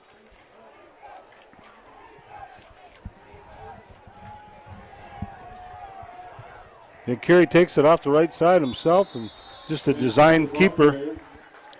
He's going to pick up a couple. McLane still daring them to run the ball there. They still have that 3-man front with 2 linebackers. You know, they're manned up on all the receivers, and they got at least 2 safeties deep, if not 3 safeties deep some of the time. So we have trips to the left, and one guy in tight on the right. Man in motion. Blake Cook takes it, and he gets away from one guy, but that's it. As McLane had that one sniffed out pretty good too. Yeah, came around for that jet sweep there, and as soon as he got the ball, the McLane defender was 3 yards deep into the backfield. Ball spotted back at the 34-yard line, loss of 4. Going to lose 4 yards. 3rd and 11. 3rd and 11. 3rd and 11, 8:03 to play here in the third quarter. 35-12, McLane leading Corry.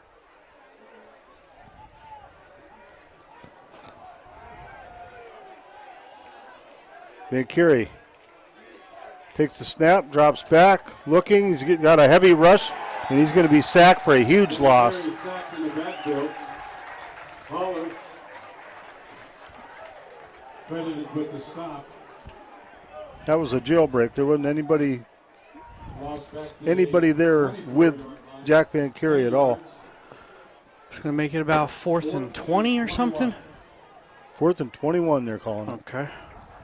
So Landon Hasbrook is back to punt. He's standing at his 11-yard line.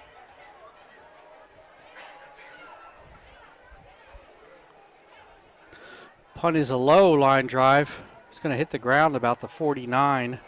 And it takes a Corry Beaver roll down to the 34th, about the 33 it looks like, before they're going to down it. And McLane's going to take over there at about the 34-yard line. 1st and 10 from their own 34. And once again, the Beaver defense back on the field.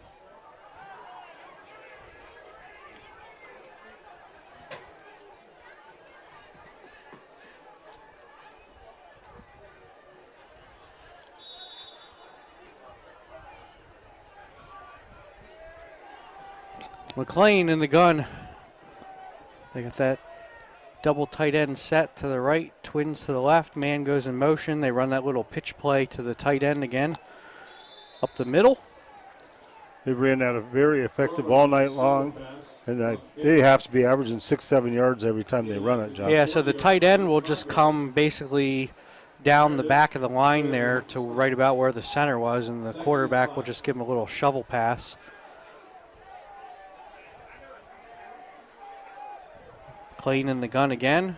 Twins to the left, single back. This time they hand it off to the running back on the left-hand side. He's going to get enough for a first down. He's up to about the 47-yard line. Lane McElber's on the stop for the Beavers. McLane hurrying up here again.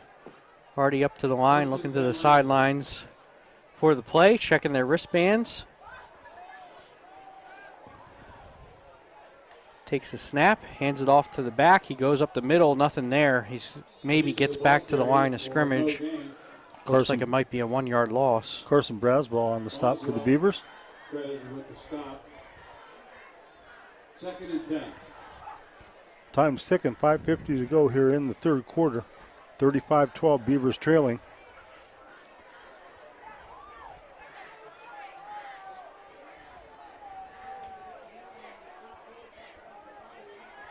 McLane in the gun again, twins to the left. Sorry, to the right. Takes the snap, throws it all to the slot receiver, and he's met right away after about a 4-yard gain. That was a big-time hit, and I believe that was Marcus Meredith. It's going to bring up third. Kaiser on the reception from Cairo. Stopped immediately at the 49. McLane hurrying up here again. Corry jumps off sides. Flag on the play. I think that's going to be enough to give McLane a first down.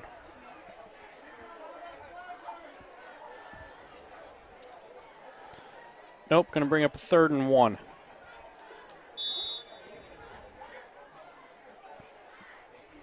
Penalty yardage down to the 44-yard line. 3rd and 1 from there. McLane in the gun again, twins to the right. Double tight end set to the left, single back off the quarterback's right-hand side. He hands it off to the running back. He goes over to the left, big hole, gets to the edge. He's going to go down to about the 38 for a first down. Yeah, that was B.M. Nickerson on the tackle, and it's pretty bad when your defensive tackle is tackling somebody 7 yards downfield. So we have 4:40 left in the third quarter. General McLane leads 35-12. We have a injury timeout for a General McLane player. We're going to have a few words from some of our sponsors. Support for this broadcast is provided by Family Ink Innovations, specializing in screen printing, banners, yard signs, and much more. Located at 319 High Street in Waterford and 104 West Smith Street in Corry, and online at FamilyInkInnovations.com. Phone 814-462-6628. Support for Corry Beavers football coverage is provided in part by Corry Fabrication, located at 21 Maple Avenue, a leading sheet metal fabricator in Pennsylvania and the tri-state area. Corry Fabrication strives to provide quality products and top-notch customer service, which has allowed them to partner with some of the largest businesses in the country. More information is available online at corryfab.com and on Facebook and LinkedIn. So that General McLane player was able to come off the field. McLane takes the snap, hands it off to the running back. It's going to get about 5 yards maybe on that one. Down near the 35-yard line. Up the middle, he's to about the 36. All right, maybe only got about 2 on that one. Carson Braswell on the stop again for the Beavers. Called his name quite a bit tonight. 2nd and 7 or 2nd and 8 here. McLane again in the gun. Twins left with that double tight end set to the right. Drops back to pass. Looks for a man. Nothing there. Scrambles out to his left. Tucks the ball. Going to run it. Matt Cairo on the keeper. Lane McElbers runs him down. Defensively for Corry, ball spotted. Looks like maybe he's going to get about 2 or 3 on that one. Going to bring up 3rd.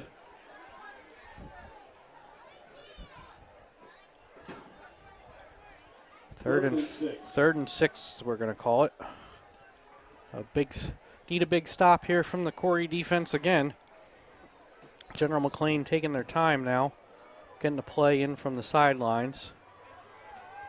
Got Twins right, tight end to the left, single back in the backfield. Fakes a handoff, throws a quick slant over the middle. Well defended by Keaton Persina right there. Does not catch it and pays the price for going over the middle. Broken up by Persina. It's going to be 4th down. 4th down. McLean will go for it here. They're inside the 35-yard line of Corry. McLean huddling up. Rare huddle for McLean here to get this play in.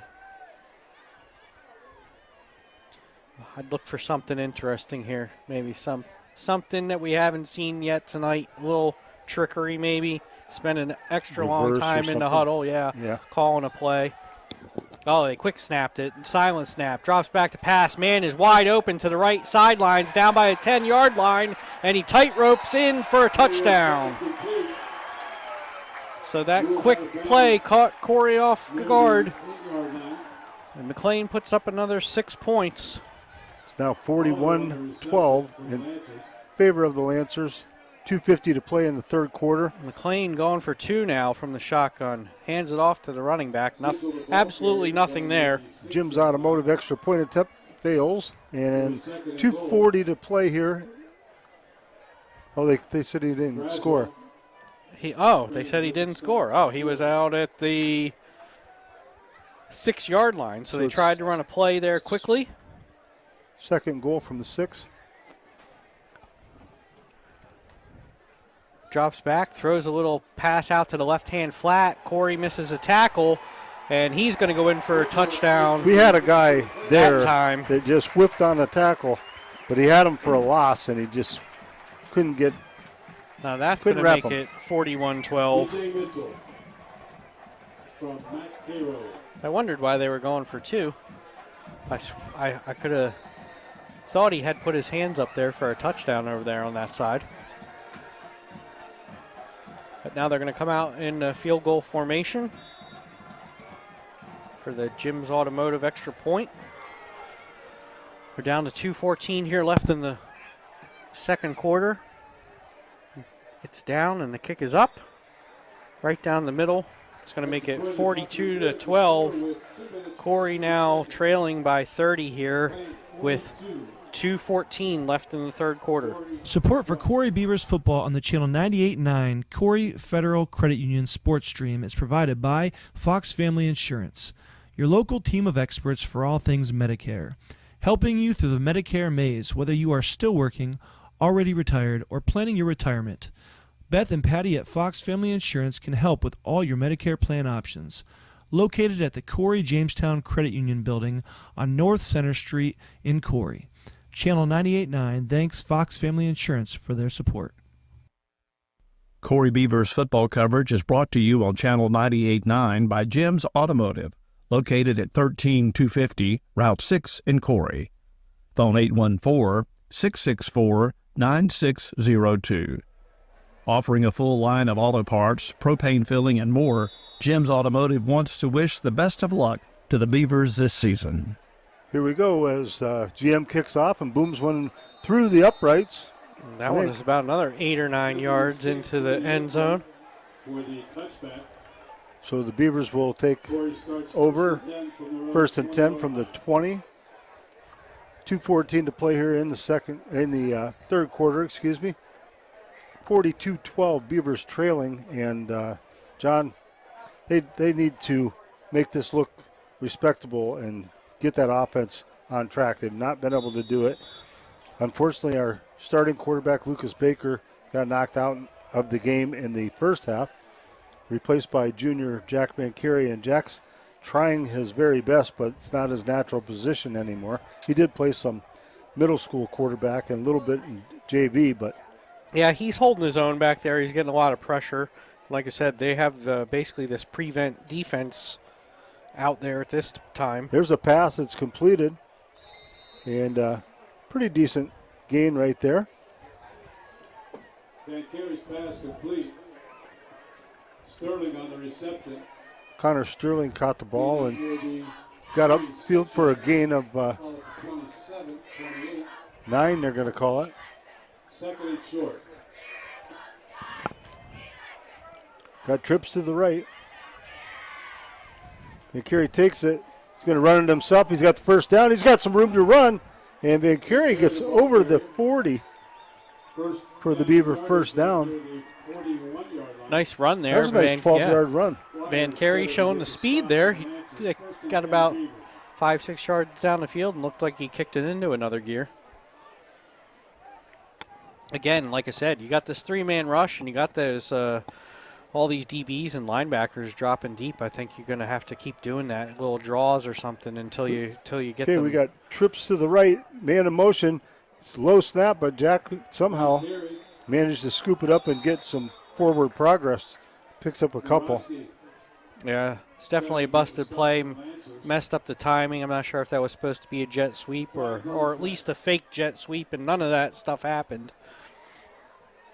Going to have a penalty, a personal foul penalty, another headshot. Personal foul on the Lancers. Yep. Against McLane. That's the third one tonight.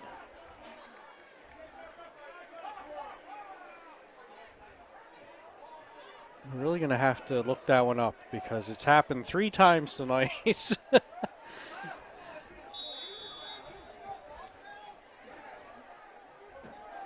Here we go as Van Carey brings his troops up to the line. Drops back, fires it, complete to Deion Kennedy. And Deion's going to Stop by Swenson. get up to, where do they spot that? 39? 39 41, yard line? sorry, 41. Second and 9 for Corry. Second and 9. Yeah, it's the 41.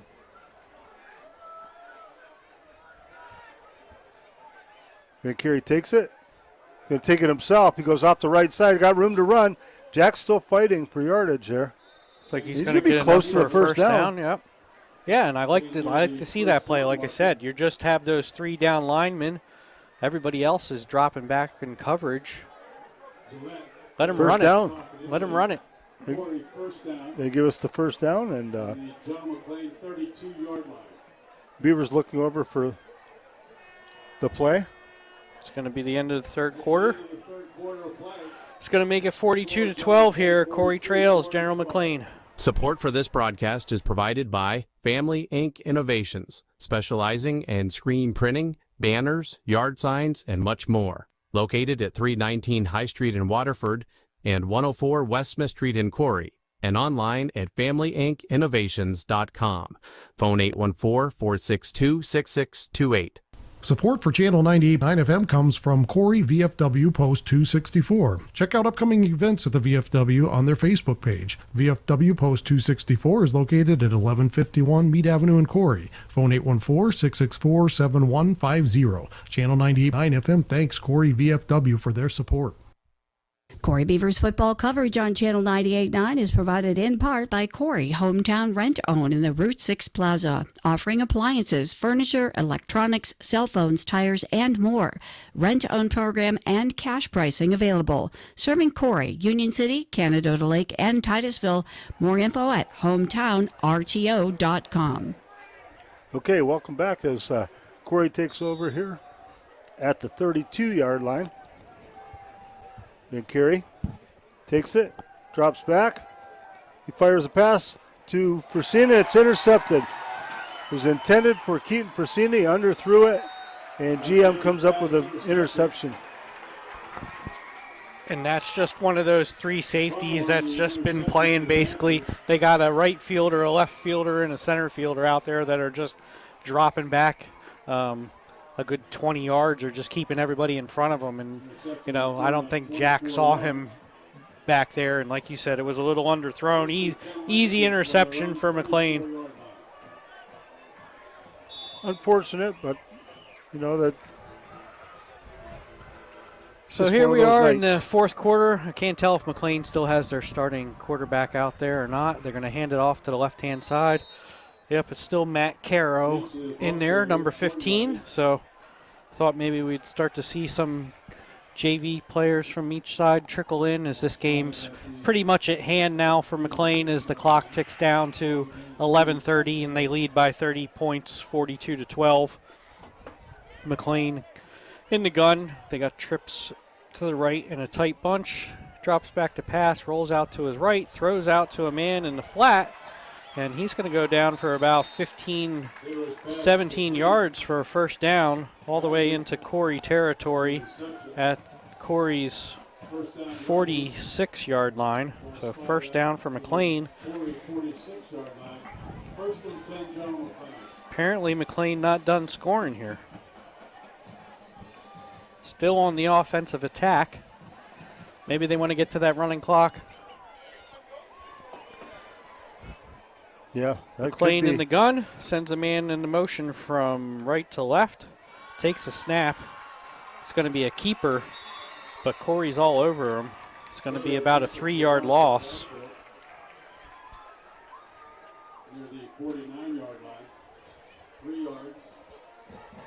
It's going to bring up 2nd and 13. So I did look it up. So it was the illegal head targeting was that signal that's been called 3 times in this game.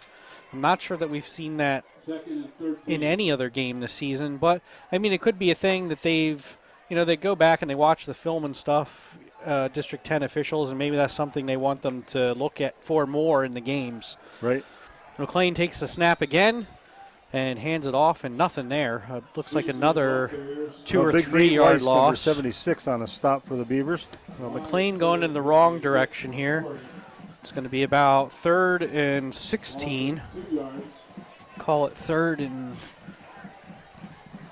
15.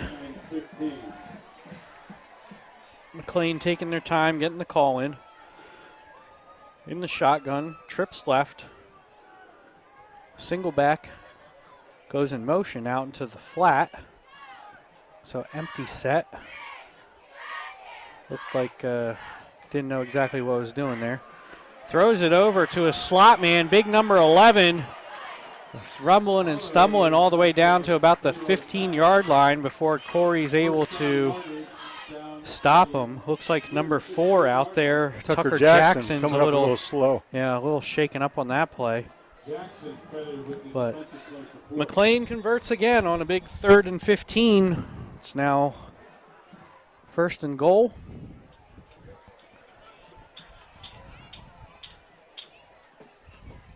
Looks like they're going to send Tucker Jackson off. They're going to say injury timeout here. We got just 9:41 left in the game. No, not 1st and goal. Where are we at here? 16-yard line, it looks like. So 1st and 10. They're going to call it the 15-yard line. 1st and 10 from the 15. McLane in the gun. Hands it off to the tailback to the left-hand side, and absolutely nobody over there. And he's just going to walk into the end zone and make it 48-12. I don't know what happened on that side. There was nobody over there. Yeah, I think they stacked up that right-hand side with that double tight end set and bunched their receivers up, so everybody thought he was going to the right, and he just went to the ran left. Away from it. And nobody was there. So McLane looking to make this 49-12. Here's the lineup for the Jim's Automotive extra point. Waiting for the snap. The snap is good, the hold is good, and the kick is a little low, but it is good. So with 9:28 left to play, it is now 49-12 in favor of McLane. This broadcast of Corry Beavers football coverage is sponsored by Meerhoff's Furniture and Appliance, providing refrigeration, cooking, dishwashers, and laundry appliances, as well as furniture for bedrooms, dining rooms, living rooms, and more. Meerhoff's is located at 128 West Smith Street and online at meerhoffs.com. Channel 98.9 thanks Meerhoff's for their support. Corry Beavers football coverage is brought to you in part by Dynasty Construction, providing home construction and remodeling services for northwestern Pennsylvania and southwestern New York. More information at dynastyconstinc.com. Phone 814-882-5145. Channel 98.9 FM thanks Dynasty Construction for their support. So welcome back here. General McLane leading Corry 49-12. We're going to have a running clock the rest of the game now, John. It's just 9:28 left in this game. Corry started trailing early in this game, was able to fight back a little bit before the half and turn it into a 16-point deficit, but General McLane has kind of turned it off here in the second half. Blake Cook takes it at the 10-yard line. He's running down the right sideline. He's got some room, and he goes out of bounds, I believe, over there around the 37-yard line. See where they spot it. 37-yard line. 29-yard return. The 27-yard line is what they're saying, right? No, he said 27-yard return, I believe, at the 37-yard line. But why are the sticks back there? What's happening? Was there a penalty?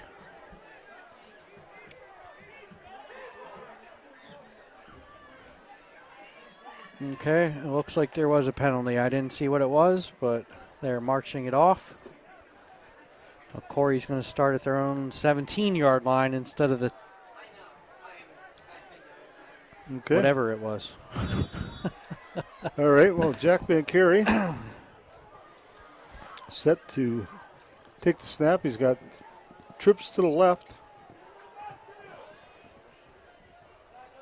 And Carey takes it. He's going to run to the right side. He gets off over the 20 to about the 21.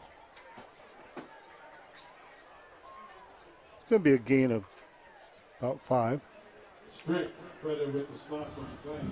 So we're down to about 8:48, like Brad mentioned. We're in a running clock here, and probably can't run fast enough for Corry at this point. I think at this point you're just trying to get out of here without any injuries or anything. Right. And Carey takes it, passes it. It's caught by Connor Sterling. Sterling breaks a couple tackles. Connor fights his way out to the 30-yard line. He's not giving up, that's for sure. He kept those legs going, and, about 4 different guys tried to tackle him at the hips and just slid down to his feet, and he just kept going after every one of them hit him. Right. That's good to see the gaminess from the sophomore. They're going to spot it at the 29-yard line. Beavers have a 1st and 10. Everybody checking their wristband for the play. And Carey takes it, rolls to his right. He's looking. He's got a man over there. That's Blake Cook, and it's caught. Cook on the reception. First down yard. So another first down for the Beavers. 39-yard line. 1st and 10 Corry. Ball spotted at the 39, so you needed 10 for a first down, got 10.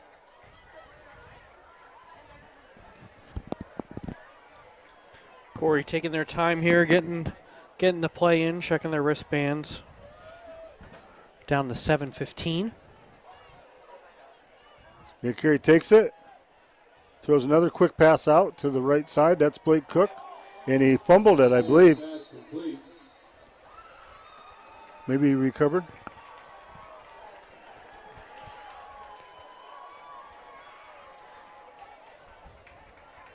I don't see the sticks moving, so he must have, somebody on Corry must have. Yeah, I think Blake covered kind of dropped it and then just fell right on it. It's going to be 2nd down and 6.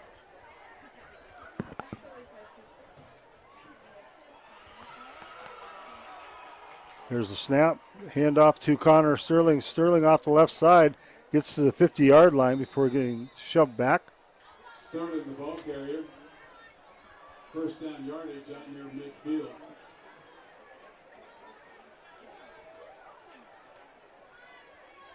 We're going to get a first down. Nice run by Connor. Clock down to about 6 minutes here.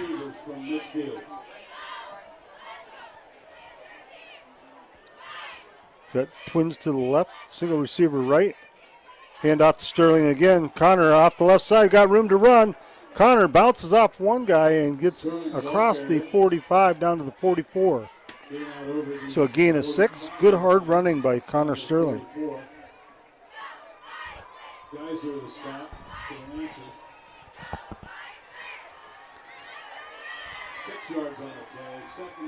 We used to see that about 5 years ago, huh? Right. Here we go.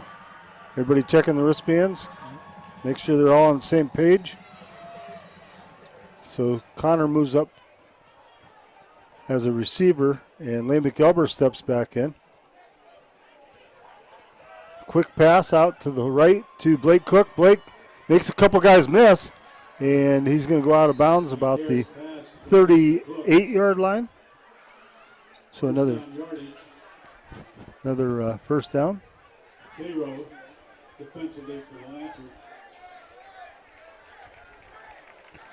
Clock continues to roll. We're just under 5 minutes here. McLane leading 49-12.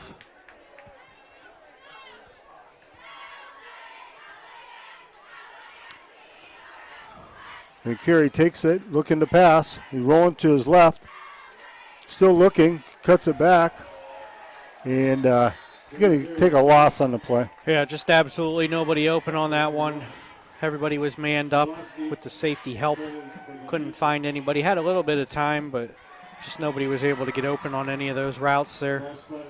Does the smart thing and just holds on to it. 4:14 and counting here. Left to play in the ball game. Say it's second. Beavers just taking their time. Yeah. Like I said, just trying to end this game on something positive here. Trips Nothing to the left. Crazy. And Carey takes it. He's going to run it himself. He's got room to run. Makes a couple guys miss. He's still on his feet.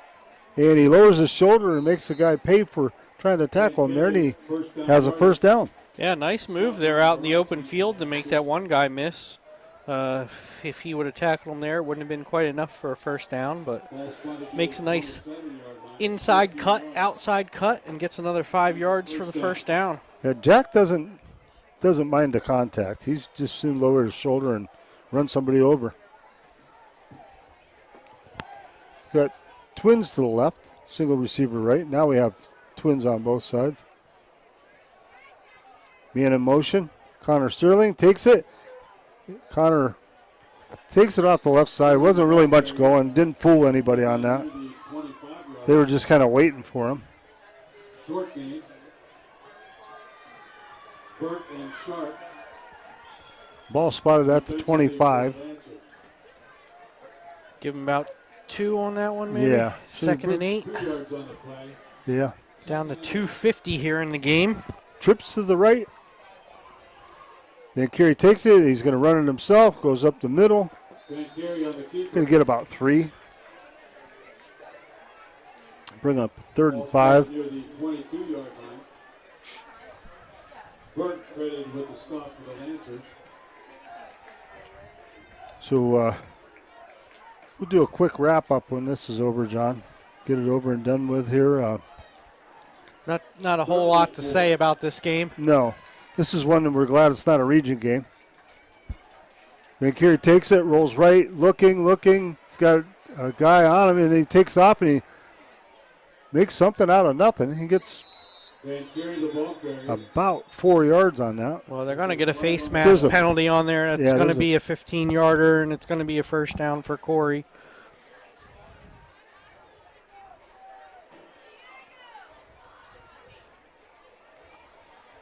This is General McLane.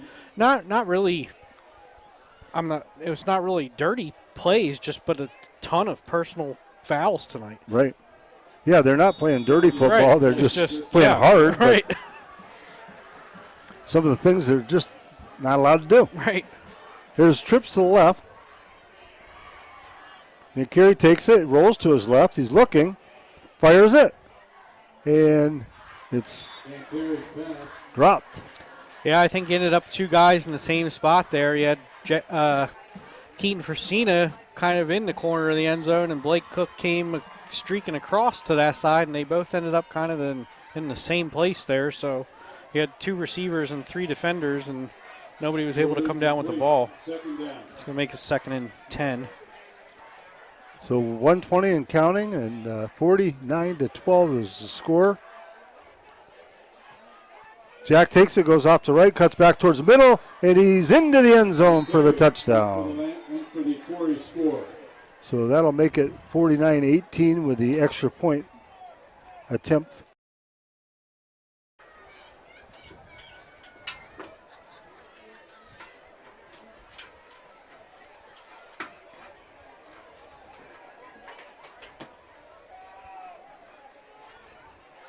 Here's the snap. And Corry passes it, and he overshoots his intended receiver. I think that was Lamick. It looked like Lamick. As he came out of the backfield there, he just kind of snuck his way out of the backfield and up over to the left. He was open. It just wasn't a real accurate pass to him. So with 1:07 to play, it's now 49-18.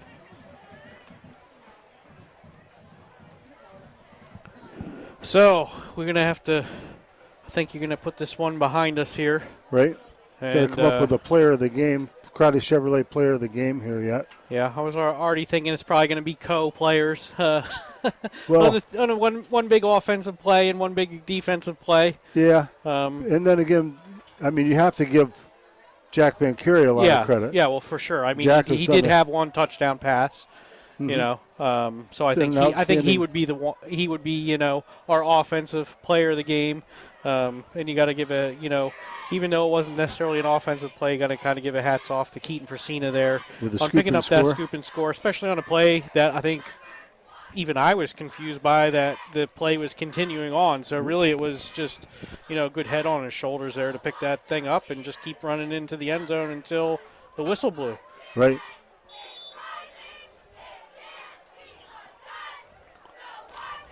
Yeah, so there you go. You have co-players of the game, Jack Van Curie and Keaton Frasina, before we're even done here. Beavers have it teed up. Landon Walliser to do the kicking. Well, the kick is up. It's a short kick. It's going to be a fair catch at about the 36-yard line. They ticked off 6 seconds there for that, so went from 107 to 101. And that was good sportsmanship by the Lancers right there, just to call for a fair catch. Yeah, I imagine they're just going to come out here and they're going to take a knee on a couple plays probably and call this a game. I will say that McLane came out and executed well. I don't know what they had on film necessarily, but, the looks they had tonight, the formations they had tonight and things like that were definitely different than what we've seen, throughout this season. So hats off to them for, their offensive play calling. So the JVs will play tomorrow morning in Corry. Last week, Gerard didn't have big hit right there. McLean going to give a little pitch out to their running back. I believe that's a sub in there. Looks like number 36 is Charlie Bennett, who's a sophomore. And he's going to go down for a loss of about 3. That was Chris Bemis on the tackle. And that's going to do it. That's your ball game. Our final score, General McLean 49, Corry 18. John, any closing comments? No, just going to have to bounce back from this one. We knew this was going to be a tough game. I thought it would be a little closer than it was, but really there's no real time to think about this one. You got to go next week. Homecoming, big week. It's a week that's easily to get distracted with, a dance and the parade and spirit days and everything. So you gotta put this one behind you. Get focused up for that big game. Bounce back because, like I said, there's no easy wins on the rest of the schedule there. So you're really gonna have to fight your way for the rest of the season here. Hopefully, have a record that put you back in the playoffs like last year, and hopefully, maybe we see LaBeouf again. I'd love to see that rematch, especially later on in the season, because it's how it is when you're coaching these guys, even at every level. You're playing your best football usually at the end, Right. and then you're like, oh man, the season's over and we're just getting going, Getting our groove, yeah. Right. So I'd definitely like to see that matchup happen again. So I think these guys, they'll bounce back from this and and just look forward. Just have to have that short memory. Right. All right, our final score from Linden Field is General McLean 49, Corry 12. For John Yatsko, this is Brad Swanson. Have a great weekend. Thanks for listening to Corry Beavers football play-by-play on Corry's Radio Alternative, Channel 98.9. Coverage of Corry Beavers varsity football is brought to you by the Corry Federal Credit Union, by Corry Manufacturing, Subway Sandwiches, Whitetail Properties, Flicks Plumbing, Heating, and Air Conditioning, Crotty Chevrolet, Daniels Electric, Corry Moose Lodge 98, Jim's Automotive, Fox Family Insurance, Dynasty Construction, O'Brien Transmission Service, American Legion Post 265, Corry Fabrication, Meerhoff's Furniture, Stone Audiology, Humes Ford of Corry, Family Inc. Innovations, and the Corry Gridiron Club, and Bracken Funeral Home. Join us next time for all the action of Corry Beavers varsity football right here on Channel 98.9.